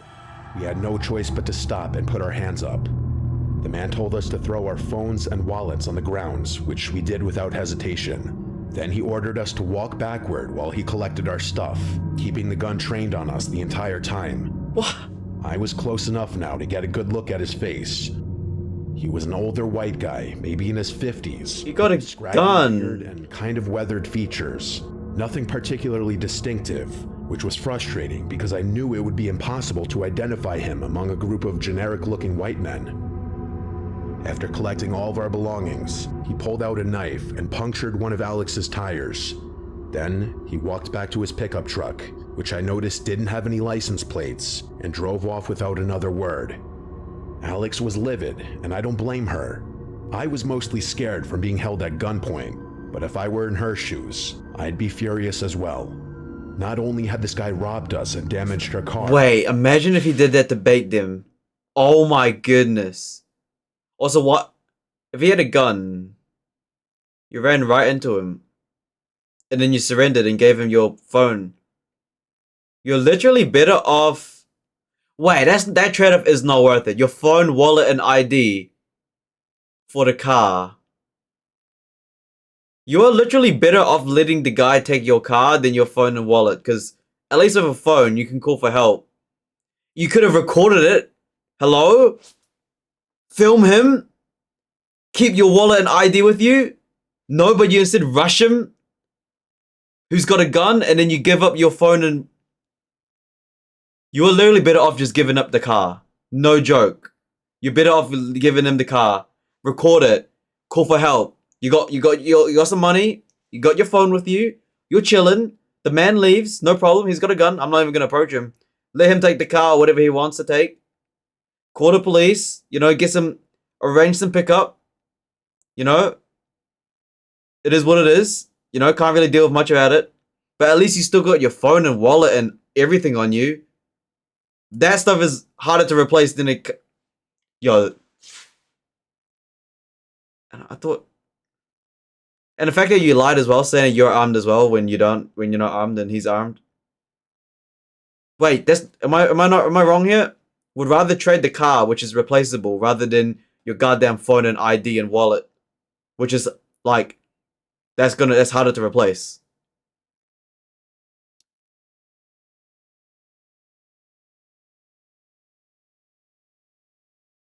Yeah, and you like stay up, and if you're on like on the hill, it's gonna be hard for him to get you, because like he ain't gonna rock climb, and if he's gonna try and rock climb to you guys, you could just throw a rock at him, and he did. You're literally better off just staying where you're at instead of rushing him. Who had a gun, by the way? Hey, I don't think did they even realize they had a gun? He waved and said, "I'm armed too." Yet y'all still rushed him like you could.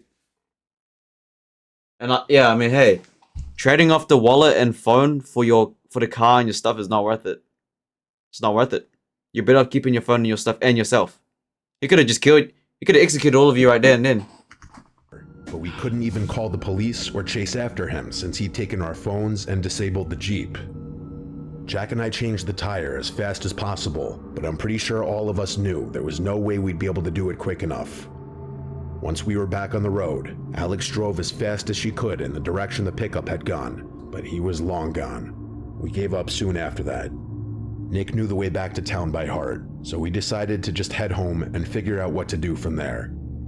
As soon as we got to Alex's house, we used her mom's phone to call the police. We gave them a description of the man and his truck, but without license plates or any other identifying information, there wasn't much they could do except to keep an eye out for someone matching the description. Your phone location? We never heard anything back from the police, obviously, and as far as I know, the guy was never caught. Your phone location? Completely ruined what should have been one of the best days of our summer, and I don't think any of us felt safe going out to remote areas like that for at least a few months. Your phone location? I definitely didn't. Your phone location, 2022. Hello?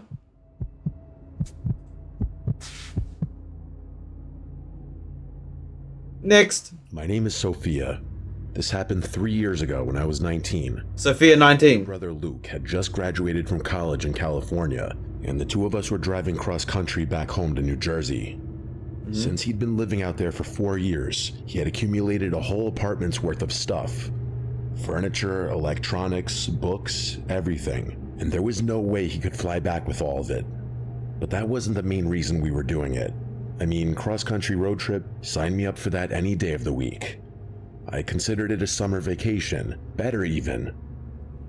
We could have taken the direct route through Nevada and Colorado, but Luke wanted to see more of the country he'd been studying about, and I had never been to places like Zion or the Grand Canyon either, so we decided to take the scenic route along the southern edge. Scenic route? Luke insisted on renting a U-Haul instead of just shipping everything or selling it and starting fresh back home. Honestly, I think he was also trying to save money wherever he could. Yep. Like a typical fresh college graduate. Yep. The U-Haul wasn't huge, but it was big enough that I felt like we were driving a small moving truck across the country. Before we left, both our parents and pretty much every travel forum we looked at had the same warning. Be careful in New Mexico. Huh? New Mexico?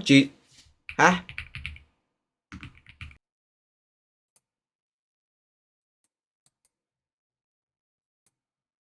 Who lives in a bottle under the sea? SpongeBob SquarePants. SpongeBob SquarePants.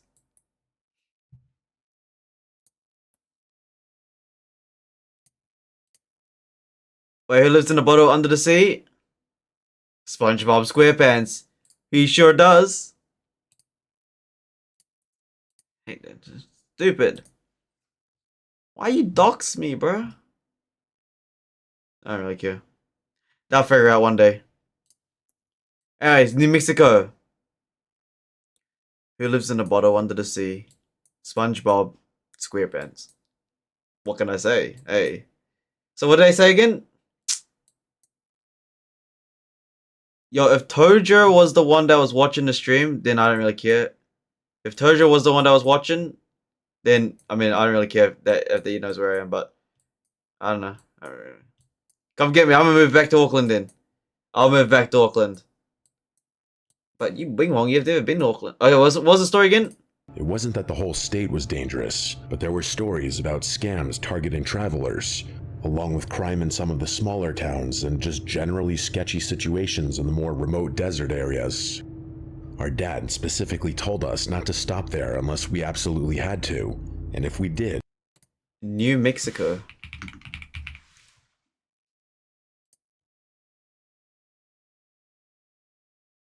That ain't even Mexico. That Albuquerque, Breaking Bad. Sorry. Huh. Okay, so their context is brother and sister. They're moving cross country. Colorado, Arizona, I think, somewhere there. And the man wants to take a scenic route. Okay. They're renting a U-Haul. U-Haul's big and slow. Moving a bunch of furniture that...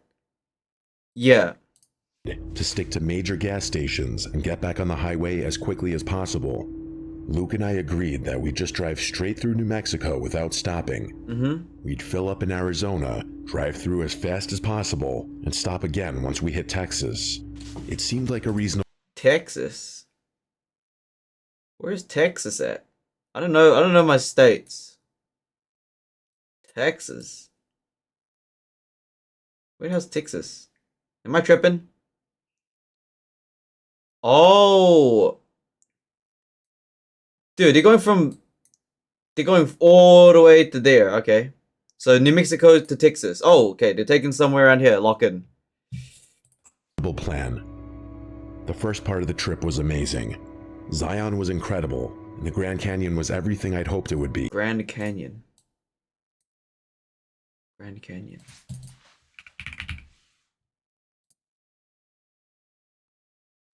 Grand Canyon. Arizona. New Mexico, Texas. Oh, wow. How long is that going to take?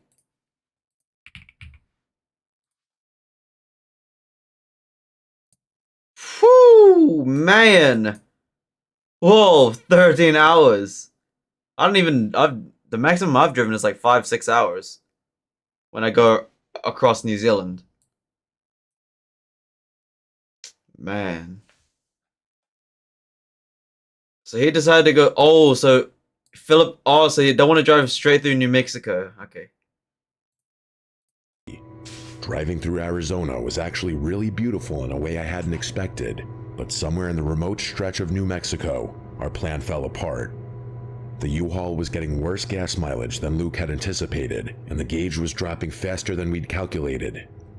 In hindsight, it was probably a little naive to assume we'd be able to make it through the whole state without stopping. We started looking for the next gas station. Rookie mistake. Rookie mistake right there. Chat, if y'all ever doing cross-roading, get a goddamn gas can and have like unlimited chat. I was like, hey, I'm gonna show you proof that I'm big brain here. Why are they gooning things in my goddamn recommendations? Hey, where is it? Where is it at? Always bring gas cans when you're going cross country, so you don't even need to stop at a gas station. Always bring extra gas cans, bruh. When did I go do the IRL?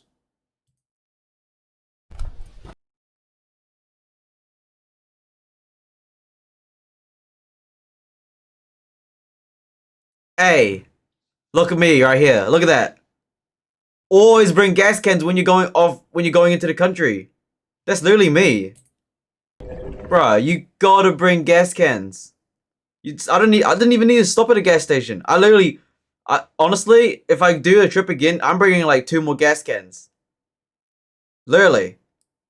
Bring gas cans. What's wrong with you?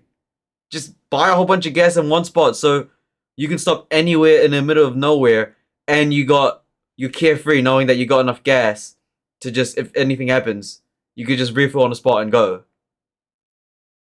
Bring gas cans. Why you gotta look for a... Bruh. Buy gas cans. What's wrong with them? Look at me. Look at this dude. Look at this genius here. Bringing a gas can with me already. That's literally proof that I'm smart. These dude... Bring a gas can when you're traveling. When you're doing country trips. Yo, this was like a 5-hour... This was like an 8-hour trip, by the way. Just saying, chat. Because I removed the driving. I have a whole footage of me driving, but... Bring gas cans, bro. You straight up need gas cans. 20 liters, you know? Next time, honestly, if I did this again, I'd bring 2. The only thing about this gas thing that sucks is it takes so long to refuel. Hey, hey, that's me right there, you know what I'm saying? Gotta refill that van. Along the highway, but according to our GPS, it was still about 40 miles away. The gauge was all... That's the thing, that's the thing that sucks about Tesla too. Like, these guys are struggling with gas. Tesla's even worse, because you need an actual gas charging station. That's even worse. And you're vulnerable for like 30-40 minutes. Already below a quarter tank, and Luke was getting nervous about whether we'd make it. He pulled over to check the map, and that's when we realized we didn't really have a choice. There was a small town about 10 miles ahead that showed up on the GPS as having a gas station. It wasn't ideal, but it was better than risking running out of gas in the middle of the desert. True, okay. The town was tiny, probably no more than a few hundred people, if that. It had that weird stillness that some small desert towns have, like everyone's inside hiding from the heat even though it wasn't particularly hot that day. There were a few rundown buildings, a small main street, and not much else. We didn't see any other travelers or cars passing through, which felt strange since we were still relatively close to a major highway. The gas station was one of those generic places with a few pumps and a small convenience store attached. As Luke was filling up the tank, I noticed we were getting some odd looks from the few locals who were around. Nothing aggressive, just lingering stares that made me uncomfortable. Because you're a girl. There was this guy leaning up against the convenience store smoking a cigarette who I kept catching eyes with. Because you're a girl. I physically forced myself not to look at him. Because you're a girl. I told myself it was probably just because we were obviously not from there. No, it's because you're a girl. Let's cut the crap. It's because you're a girl. Girl sitting in the car? Yeah, it's because you're a girl, bro. If it was a dude, he wouldn't give a damn. But if it's a girl, and you keep looking back at him, hey, that chick keeps staring at me. It's because you're a girl. It's because you're literally. It's because you're a girl. That's why you're getting stared at. That's why. Yeah, it's because you're literally. I'm saying it's because it's a girl. If it was a dude, if you were his little bro instead, the guy who smoked a cigarette would just be like, "What's up, bro?" But it's a girl. He thinking nasty stuff. 100%. It's because you're a girl. That's why he's staring at you. Because you're a female. Driving a U-Haul with California plates, but nothing happened. After Luke finished fueling up, I tried to navigate us back to the highway. That should have been the simple part. We could literally see the highway from certain intersections in the town, but every road we took seemed to lead us further away from it. It was the strangest thing. GPS? We'd drive toward where we knew the highway was. GPS? The road would curve or dead end or just take us in the completely wrong direction. GPS though. It was like the entire town was literally designed to inconvenience us, as ridiculous as that sounds. GPS. And before you ask why we weren't using the GPS, well, we were. Or at least we were trying to. But it wasn't helping. It was clear that Google hadn't updated that location in ages, because the map kept routing us to roads that didn't exist anymore. But how'd you get in the first place? Oh, wait, no. Okay, or were inaccessible entirely. And on top of all of that, the signal was practically non-existent out there, so it would go through cycles of brief connection followed by nothingness for minutes on end. We ended up driving around the same few blocks multiple times, and I was getting increasingly anxious. Luke was trying to stay calm, but I could tell he was frustrated too. It started feeling more and more unnatural, like there was something uninviting about that place that we were supposed to have stayed away from. I can't describe it, but that feeling of literally seeing the highway but never being able to actually reach it was just so bizarre and deeply unsettling. After another 20 minutes of driving in circles, Luke decided to go back to the gas station and just ask for directions the old-fashioned way. I begged him not to, but he practically yelled at me, saying we were literally trapped in the one place we were told to stay away from. Skill issue. How can you not get back on the highway? Your GPS thing is an excuse. Because you would literally wait. Hey, if you're in the situation, chat, if your GPS glitching out, find a good spot to get a decent amount of GPS, look at the map, read it, and go, this way, that way, this way. And if you know that the GPS is struggling, write it down or something, or go on your little notepad. Okay, follow this road. So sit in a spot where you have decent GPS. Okay, so you know that the GPS is going to bug out if you start moving. So find a good spot, look at the map itself. Oh, yep, okay, go that way, that way, that way. All right, here you go, sister. Read out those directions and we'll go follow that way, instead of relying on it fully. I could tell he was pretty freaked out at that point, so I just kept my mouth shut. After returning to the gas station, he went inside while I waited in the van. When he came out, he had this worried expression on his face. He got in and said the guy working there had given him directions, but they seemed unnecessarily complicated. According to the clerk, we needed to drive 17 miles in the opposite direction from the highway, through some desert back roads to eventually loop back to an on-ramp. Cap. I stared at him like he had lost his mind. He's in your world would we need to drive 17 miles in the wrong direction? I'm not American. Not American. Not American. I'm not American. Whoa! 27 kilometers? So my brain ain't really that smart. I can't.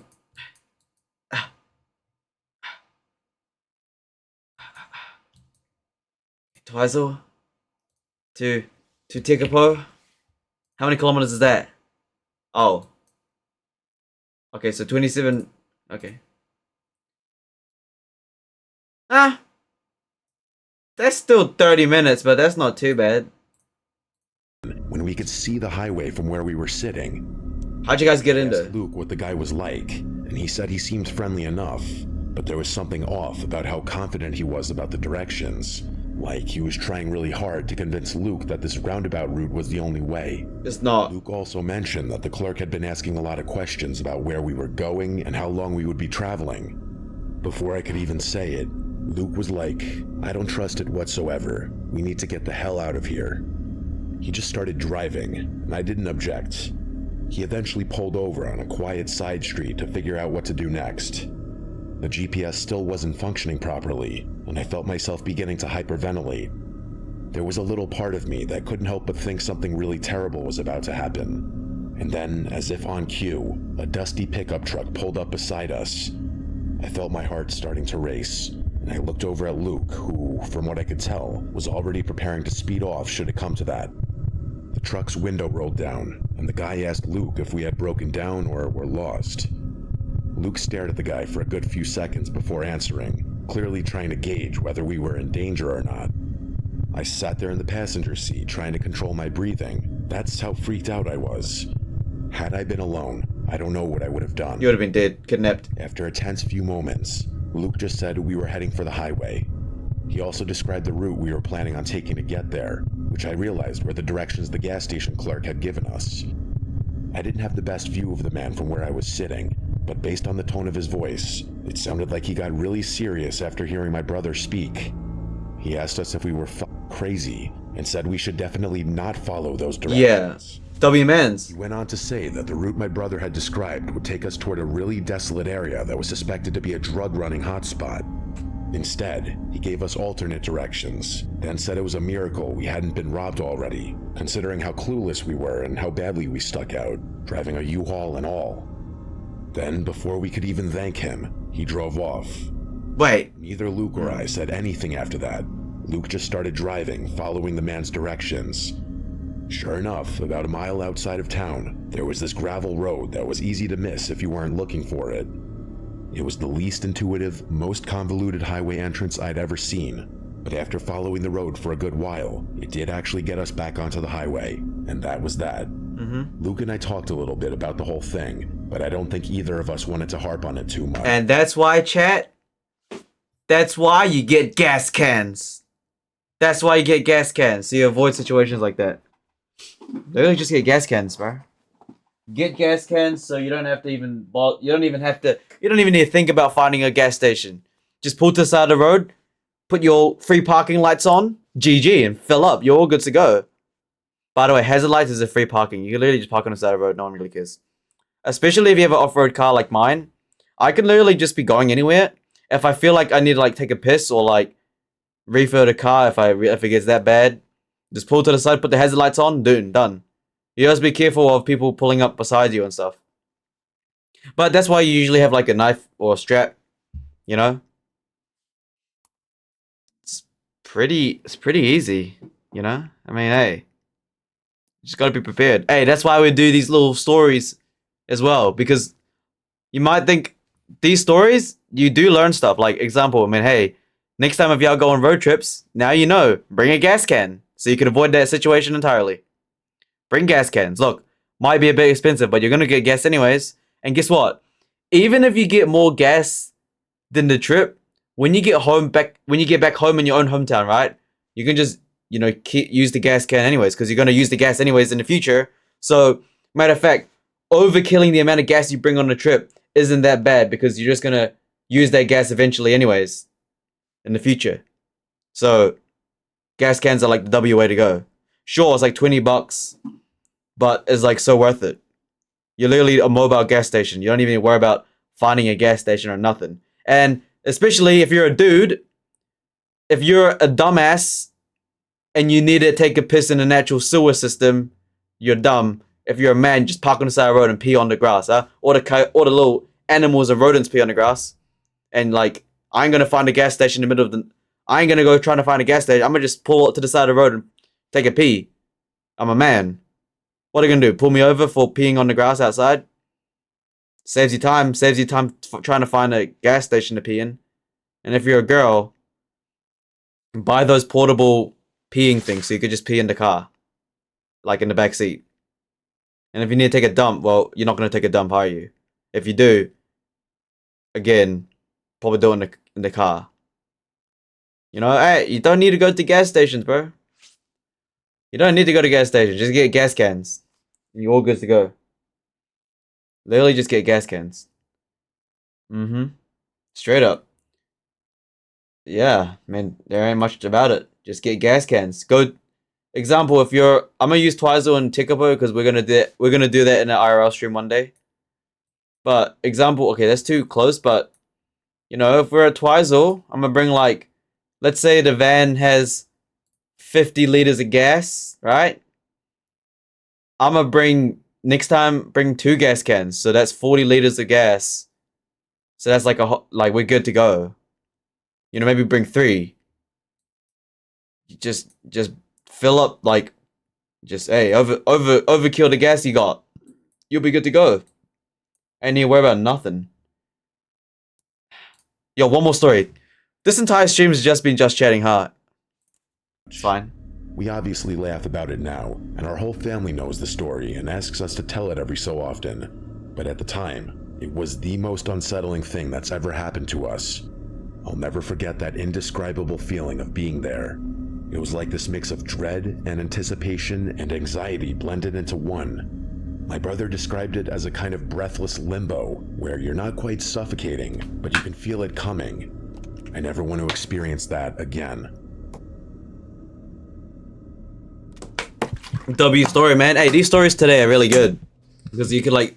We learned so much already. We learned... Well, I already knew about just teaching y'all. If you're living in a house, have a full barricade compound, fence type CCTV. Okay? If you're doing road trips and stuff, gas cans and GPS prep. You know? Don't trust nobody. And just don't be dumb. No, last story. This happened 5 years ago. 5 summers ago to be exact. My girlfriend at the time, let's just call her PS, had just graduated from college, with me having graduated a year earlier. We aren't together anymore, but there's no bad blood between us, and I don't regret a single bit of our relationship, even though it eventually fell apart. I do not care. Mixed, half Croatian and half Brazilian, and the two of us had always talked about going on a European trip together after finishing college. And if there's one thing you should know about PS, it's that if she put her mind to something, she was gonna stop at nothing to see it through. Call it the Latin blood. That's always the joke I made. That's just how she was. So as soon as she graduated, the two of us started planning the summer vacation we had always fantasized about. There was one glaring issue, though. I'm broke. We were both painfully broke. I knew it. I literally just called it. I'm broke. So we'd have to cheap it. No. The itinerary we ended up settling on was pretty ambitious for 2 people on a shoestring budget. We'd spend a week in Croatia, finishing up with 2 nights in Rijeka, which was PS. Okay, chat. We need the context because your boy has no idea what they're talking about. Croatia. Where's that? Oh, okay. Croatia. Okay. Spend a week in Croatia, finishing up with 2 nights in Rijeka. 2 nights in Okay, hold up. Google Maps loves to dox me. I don't know why. I literally search up Google Maps, and then it just puts me in where am I at? Thanks. Wow. Absolutely doxing me. It is what it is. You know? What is it? What they say? Rijeka?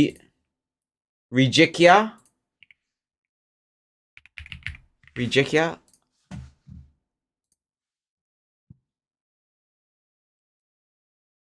Wait, Rijeka is literally Croatia. Am I stupid or what? Croatia? That's me.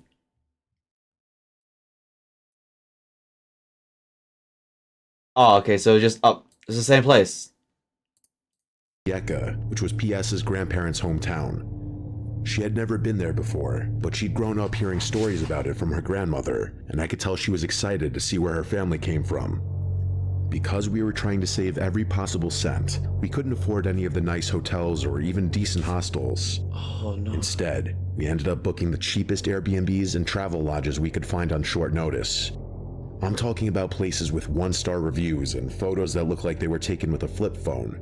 But we didn't care. We were just happy to be going. Zagreb and Dubrovnik were— I couldn't relate. even on our Brokies. tight budget. The cities were packed with If tourists. you're broke, why would you even go on a vacation anyways? Doesn't even make sense. What? Which made it easy to blend in and find cheap food and free activities. But Rijeka was different. It's a port city on the northern coast, and while it's technically on the water, it's not exactly what you'd call a beach destination. More importantly, it definitely wasn't a popular tourist spot. Walking around, PS and I were clearly some of the only foreigners in the entire town. That should have been our first red flag, but honestly, we kind of loved it. PS speaks decent Croatian, not fluent, but enough to get by, and I was picking up bits and pieces as we went. We spent our first day just wandering around talking to locals, soaking up the authentic Croatian experience we couldn't get in the touristy cities.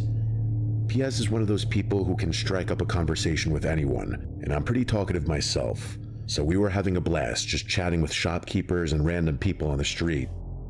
I could not relate to this at all. What? Talking to random people? You're broke? Everyone seemed friendly enough, though I did notice we were getting some lingering stares. Not the usual curious looks you'd expect tourists to get. These felt different, like more intense, but PS didn't seem bothered by it, so I figured I was just being Your girl is getting eyed. Your girl getting eyed by all the locals. And your girl too friendly. Why your girl talking to everybody? Your girl too friendly, too extroverted? Nuh-uh. No, not. It's looking bad. paranoid. Looking On bad. our second day, we decided to venture a little further from the city center to find somewhere authentic to eat lunch.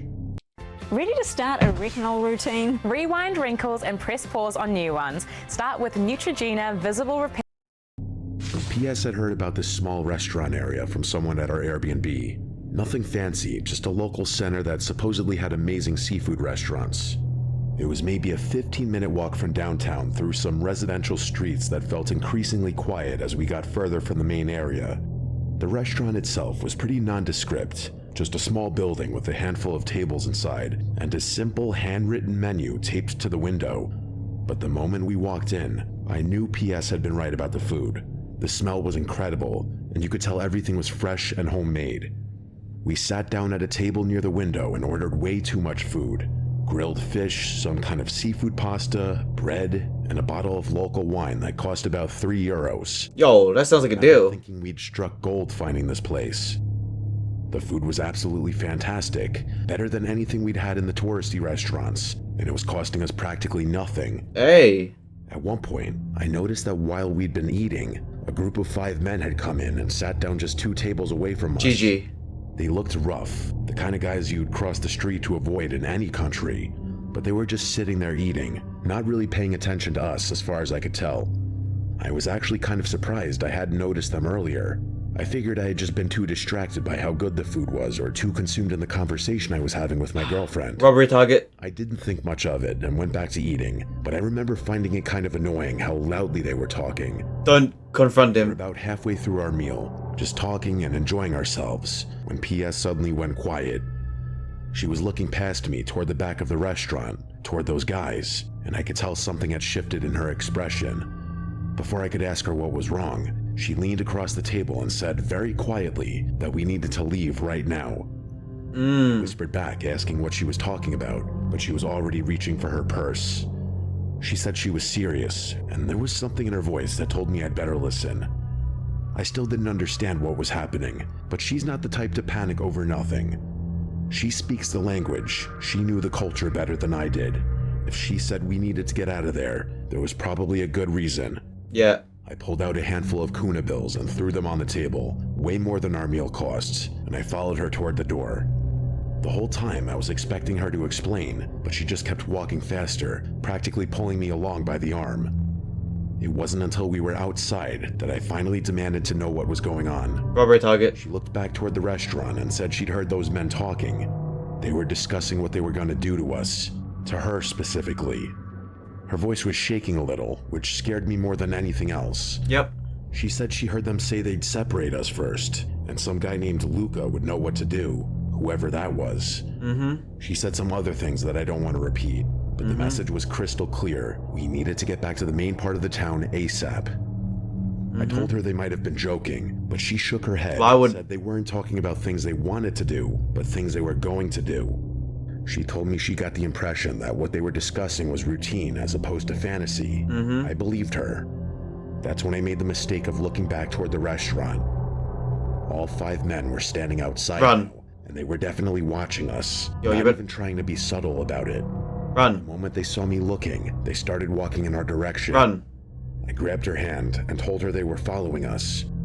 Without another word, we both started running. Smart. Okay. Not jogging, not walking fast, full on sprinting back toward the city center. Yep. The problem was, we were a lot further from downtown than I'd realized, and the streets between us and safety were mostly empty residential blocks. I could hear footsteps behind us, and when I glanced back, all 5 men were chasing us. They weren't even pretending anymore. They were just straight up pursuing us through the streets. Oh. It was downright terrifying. Oh, damn. PS was in better shape than me, but I somehow managed to keep up, probably because of adrenaline. We ran for what felt like forever, turning down random streets, hoping we were going in the right direction. Finally, after maybe 10 minutes of the most intense running of my life, we started seeing other people on the sidewalks and hearing traffic. The men stopped chasing us as soon as we hit the busy area. I looked back one more time and saw them just standing there, maybe 2 blocks behind us, watching us but not coming any closer. It was like they knew they couldn't do whatever they'd been planning once there were witnesses around. We were both completely out of breath and shaking from adrenaline. She was crying a little, though she was trying to hide it. I'd never seen her that scared before, and it made the whole thing feel even more real. We found a cafe in the main square and sat down, trying to process what had just happened. That's when this older Croatian guy at the table next to us, who must have overheard us talking in English, leaned over and asked if we were okay. When we explained what had happened, he just shook his head and called us idiots. Not in a mean way, but like he couldn't believe how naive we'd been. He said tourists shouldn't wander around alone in that part of the city, especially not obvious foreigners like us.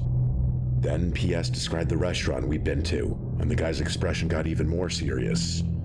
What he told us literally made me dizzy. He said we'd basically walked into a known hangout for local criminals. Yep. That the place was connected to some kind of organized crime group that operated in the area.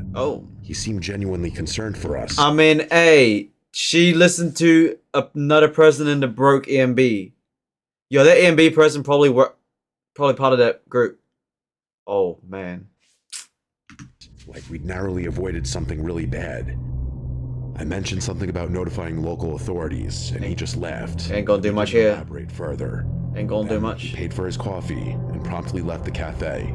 It ain't gonna do much. Yes, and I didn't linger much longer. We got up after catching our breath and headed straight back to our Airbnb. The rest of our trip was basically ruined. We were too spooked to leave our room except to grab food from places right in the city center. We spent our last day just sitting inside, watching TV on my laptop and counting down the hours until our flight. Looking Smart. back, I'm incredibly grateful that PS had the presence of mind to get us out of there when she did. If she hadn't understood what those men were saying, or if she'd hesitated even a little bit, I don't know what would have happened to us. It's one of those experiences that makes you realize how quickly a normal day can turn into something genuinely dangerous. I mean, they said it was like a 15-minute walk, so that's why when I heard the story, I was like, 15 minutes walk? That's not that bad, right? I mean, that's like going to high school. 15-minute walk. That ain't that far from civilization, so it really can't be that bad. Hey, W Mr. Nightmare, man. He always pops up with this time was good, I ain't gonna lie. This time, dude, this just chatting was like long, huh? That was good, I ain't gonna lie. Right, what time is it now? Oh, okay. Well, y'all know what time it is. We're gonna go to Dredge now, alright? Hey, thank you all for watching. That was good, you know? We learned a lot of stuff today, okay? Tomorrow we're definitely doing this again. Oh, true hidden camera. Yeah, we're gonna do it tomorrow. That came out like before we even started the stream. We watched that. We watched that. Hey. Not bad. Not bad at all. Alright, ladies and gentlemen. It's about time we go to Dredge now, yeah? Alright. See you guys then. Lock in. Woo! That was good. Hey. Alright.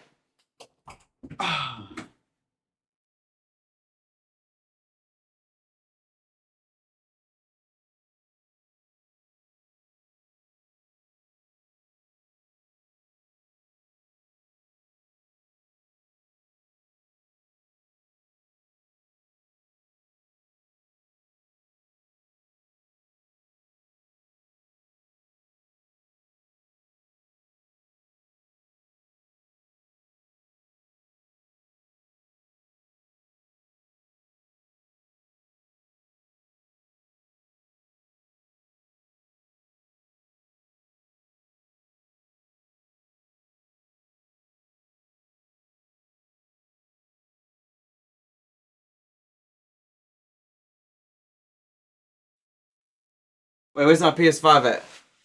Oh, I forgot to even set the Xbox, huh? Alright. PS5 controller. We're gonna go with white this time. Yeah. Let's get that white controller out. I think today might be the last day for Dredge as well. Think. It might be. Alright, ladies and gentlemen. Dredging. This might be the final episode as well. It's kind of unfortunate, but pretty much we're nearly done with the game. So today we're gonna finish it. Probably. Ow! Can't dox me. You don't think... Actually, you literally can't dox me. Uh-huh.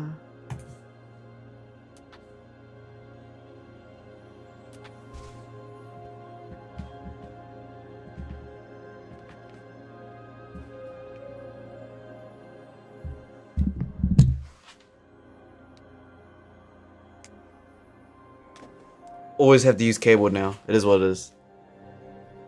That was good. That was a good fun episode of Dredge. But what is this? What is this expansion? Expansion bundle? The Pale Reach, the Iron Rig. Does this... Is it a brand new whole map? I don't think it is. I think the Iron Rig and the... I think this is just extra...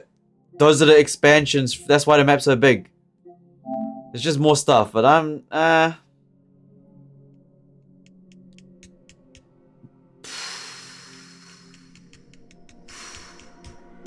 it's just like... new stuff. I think it just expands it, but look.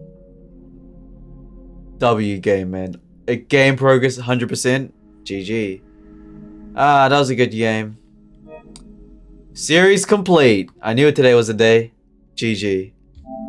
Good game, Dredge. Hey, that was actually good, man. Right. It's only 2 hours into the stream. No, I'm lying because we actually did another extra hour there. Yeah, it's actually been some time now.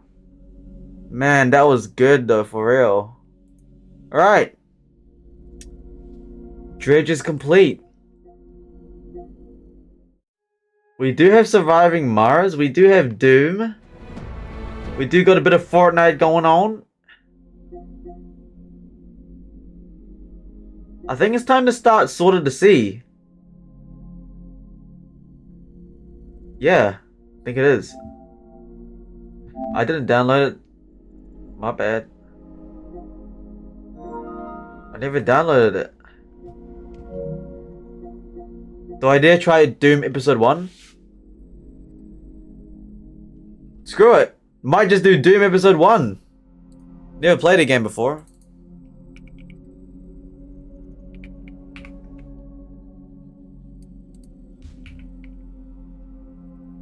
Doom Eternal.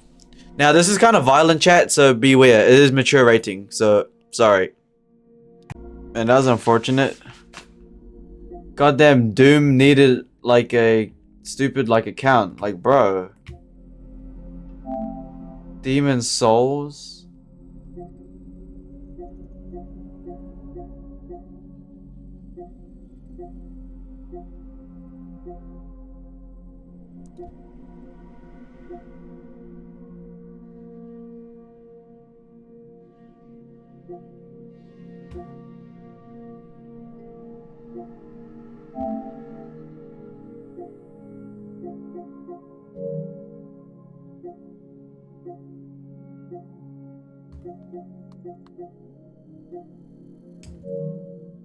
Is Elden Ring good? I don't know. All I know is that I'm kind of annoyed that Doom needs like an account or something. So it's kind of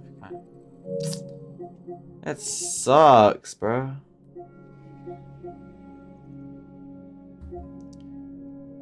Monthly games.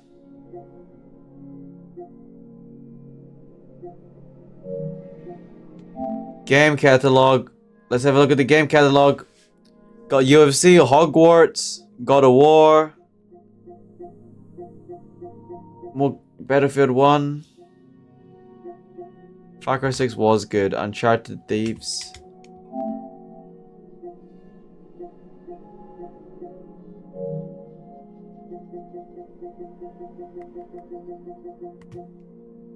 I don't know if we're gonna do Skyrim. Oh, they got rid of the Jedi thing. R.I.P. man.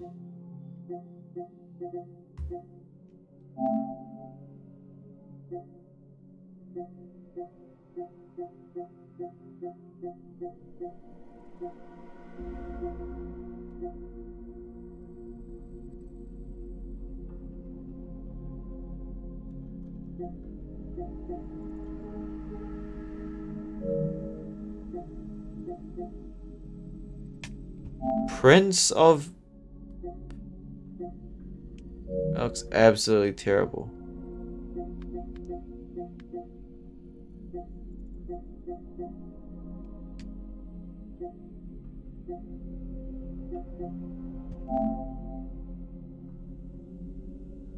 Whew, 196 gigabytes. Man. Chaz, God of War good? Is God of War good?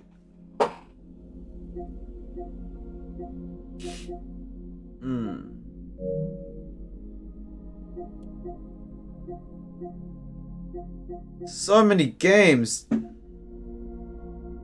I Am Bread.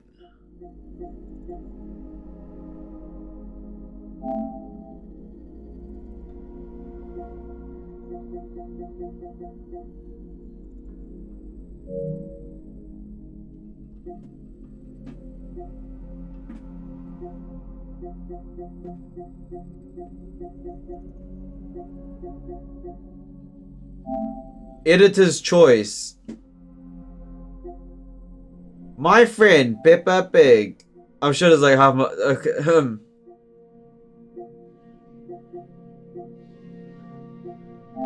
What's this? Ember? Huh?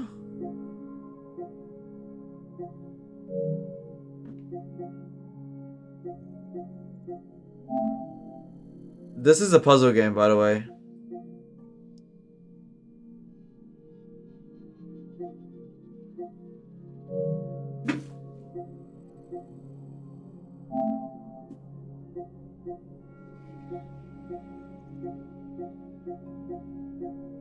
I'm gonna cheat in that game so hard.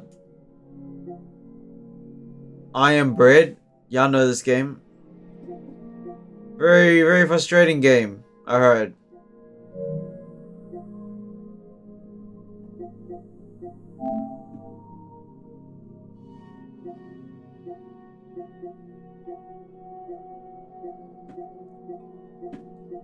Chad, I think we should give Battlefield... Whoa. What's wrong with Battlefield 42? Why is it such a low rate review? What's wrong with it? What's wrong with it?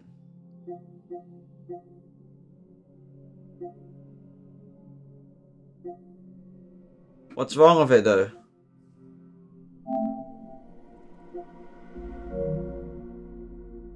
I'm gonna download it, chat. I'm gonna download the PS5 version. Yeah. Cool. All right, we'll go see how that works.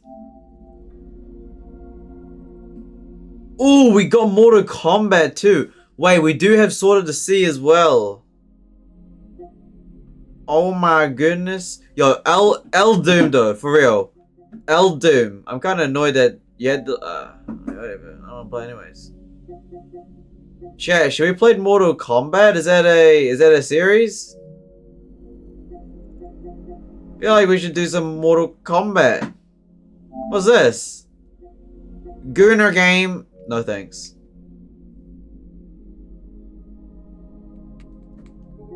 My PS5 is lagging now because we're downloading Battlefield.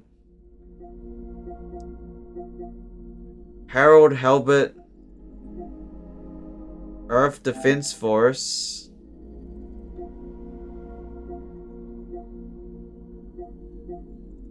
Huh?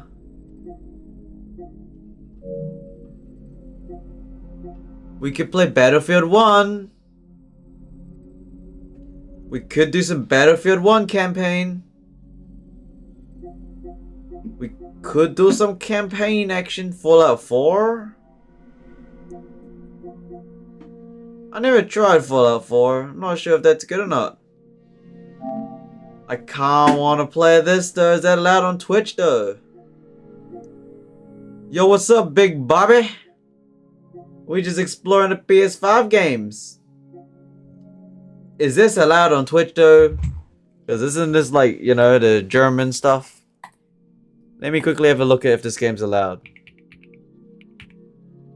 Wolfenstein, the New World Order. It's on Twitch, so that means it has to be allowed.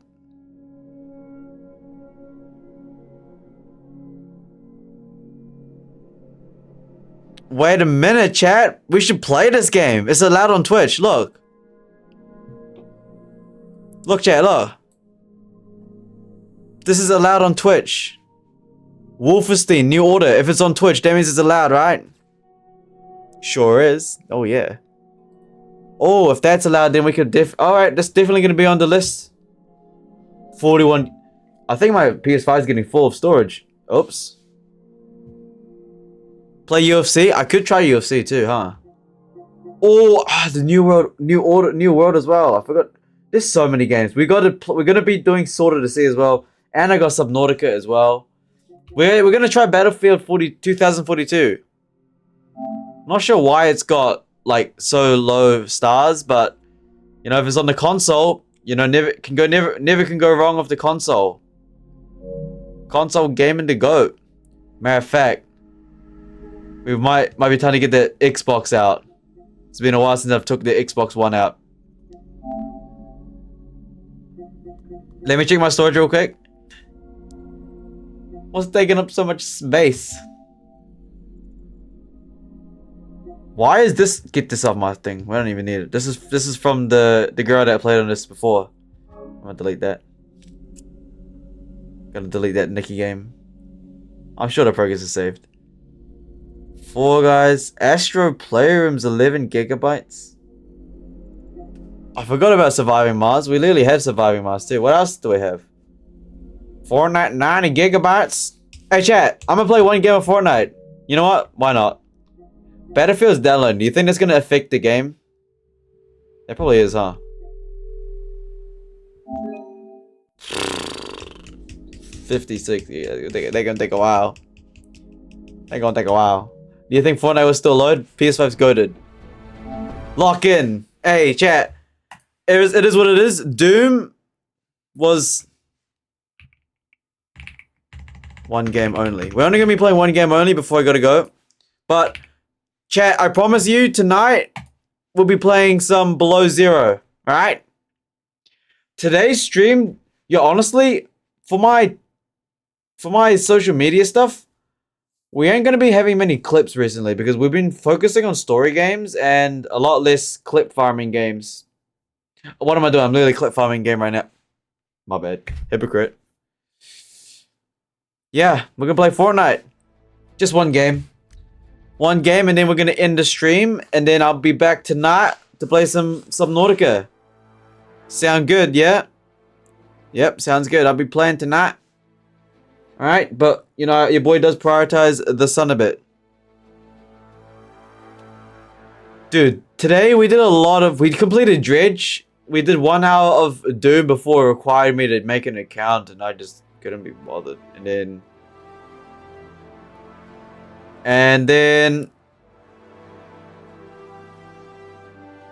What else? And oh, we did mainly today we did a lot of story reactions to Mr. Nightmare. Honestly, I don't think the PS5's cooking the Fortnite. Might just end the stream now, yeah. It's bugging. It ain't loading chat because we're downloading a Battlefield. We just gotta let the PS5 cook. I'm sorry. Can't play it. Right, ladies and gentlemen. Just probably just gonna end the stream now then. It is what it is. We're gonna download this game. So yeah, I'll see you guys tonight. I'll be back tonight, alright? We'll be playing Below Zero for like 2 hours tonight. Maybe 3. So that was good. Hey.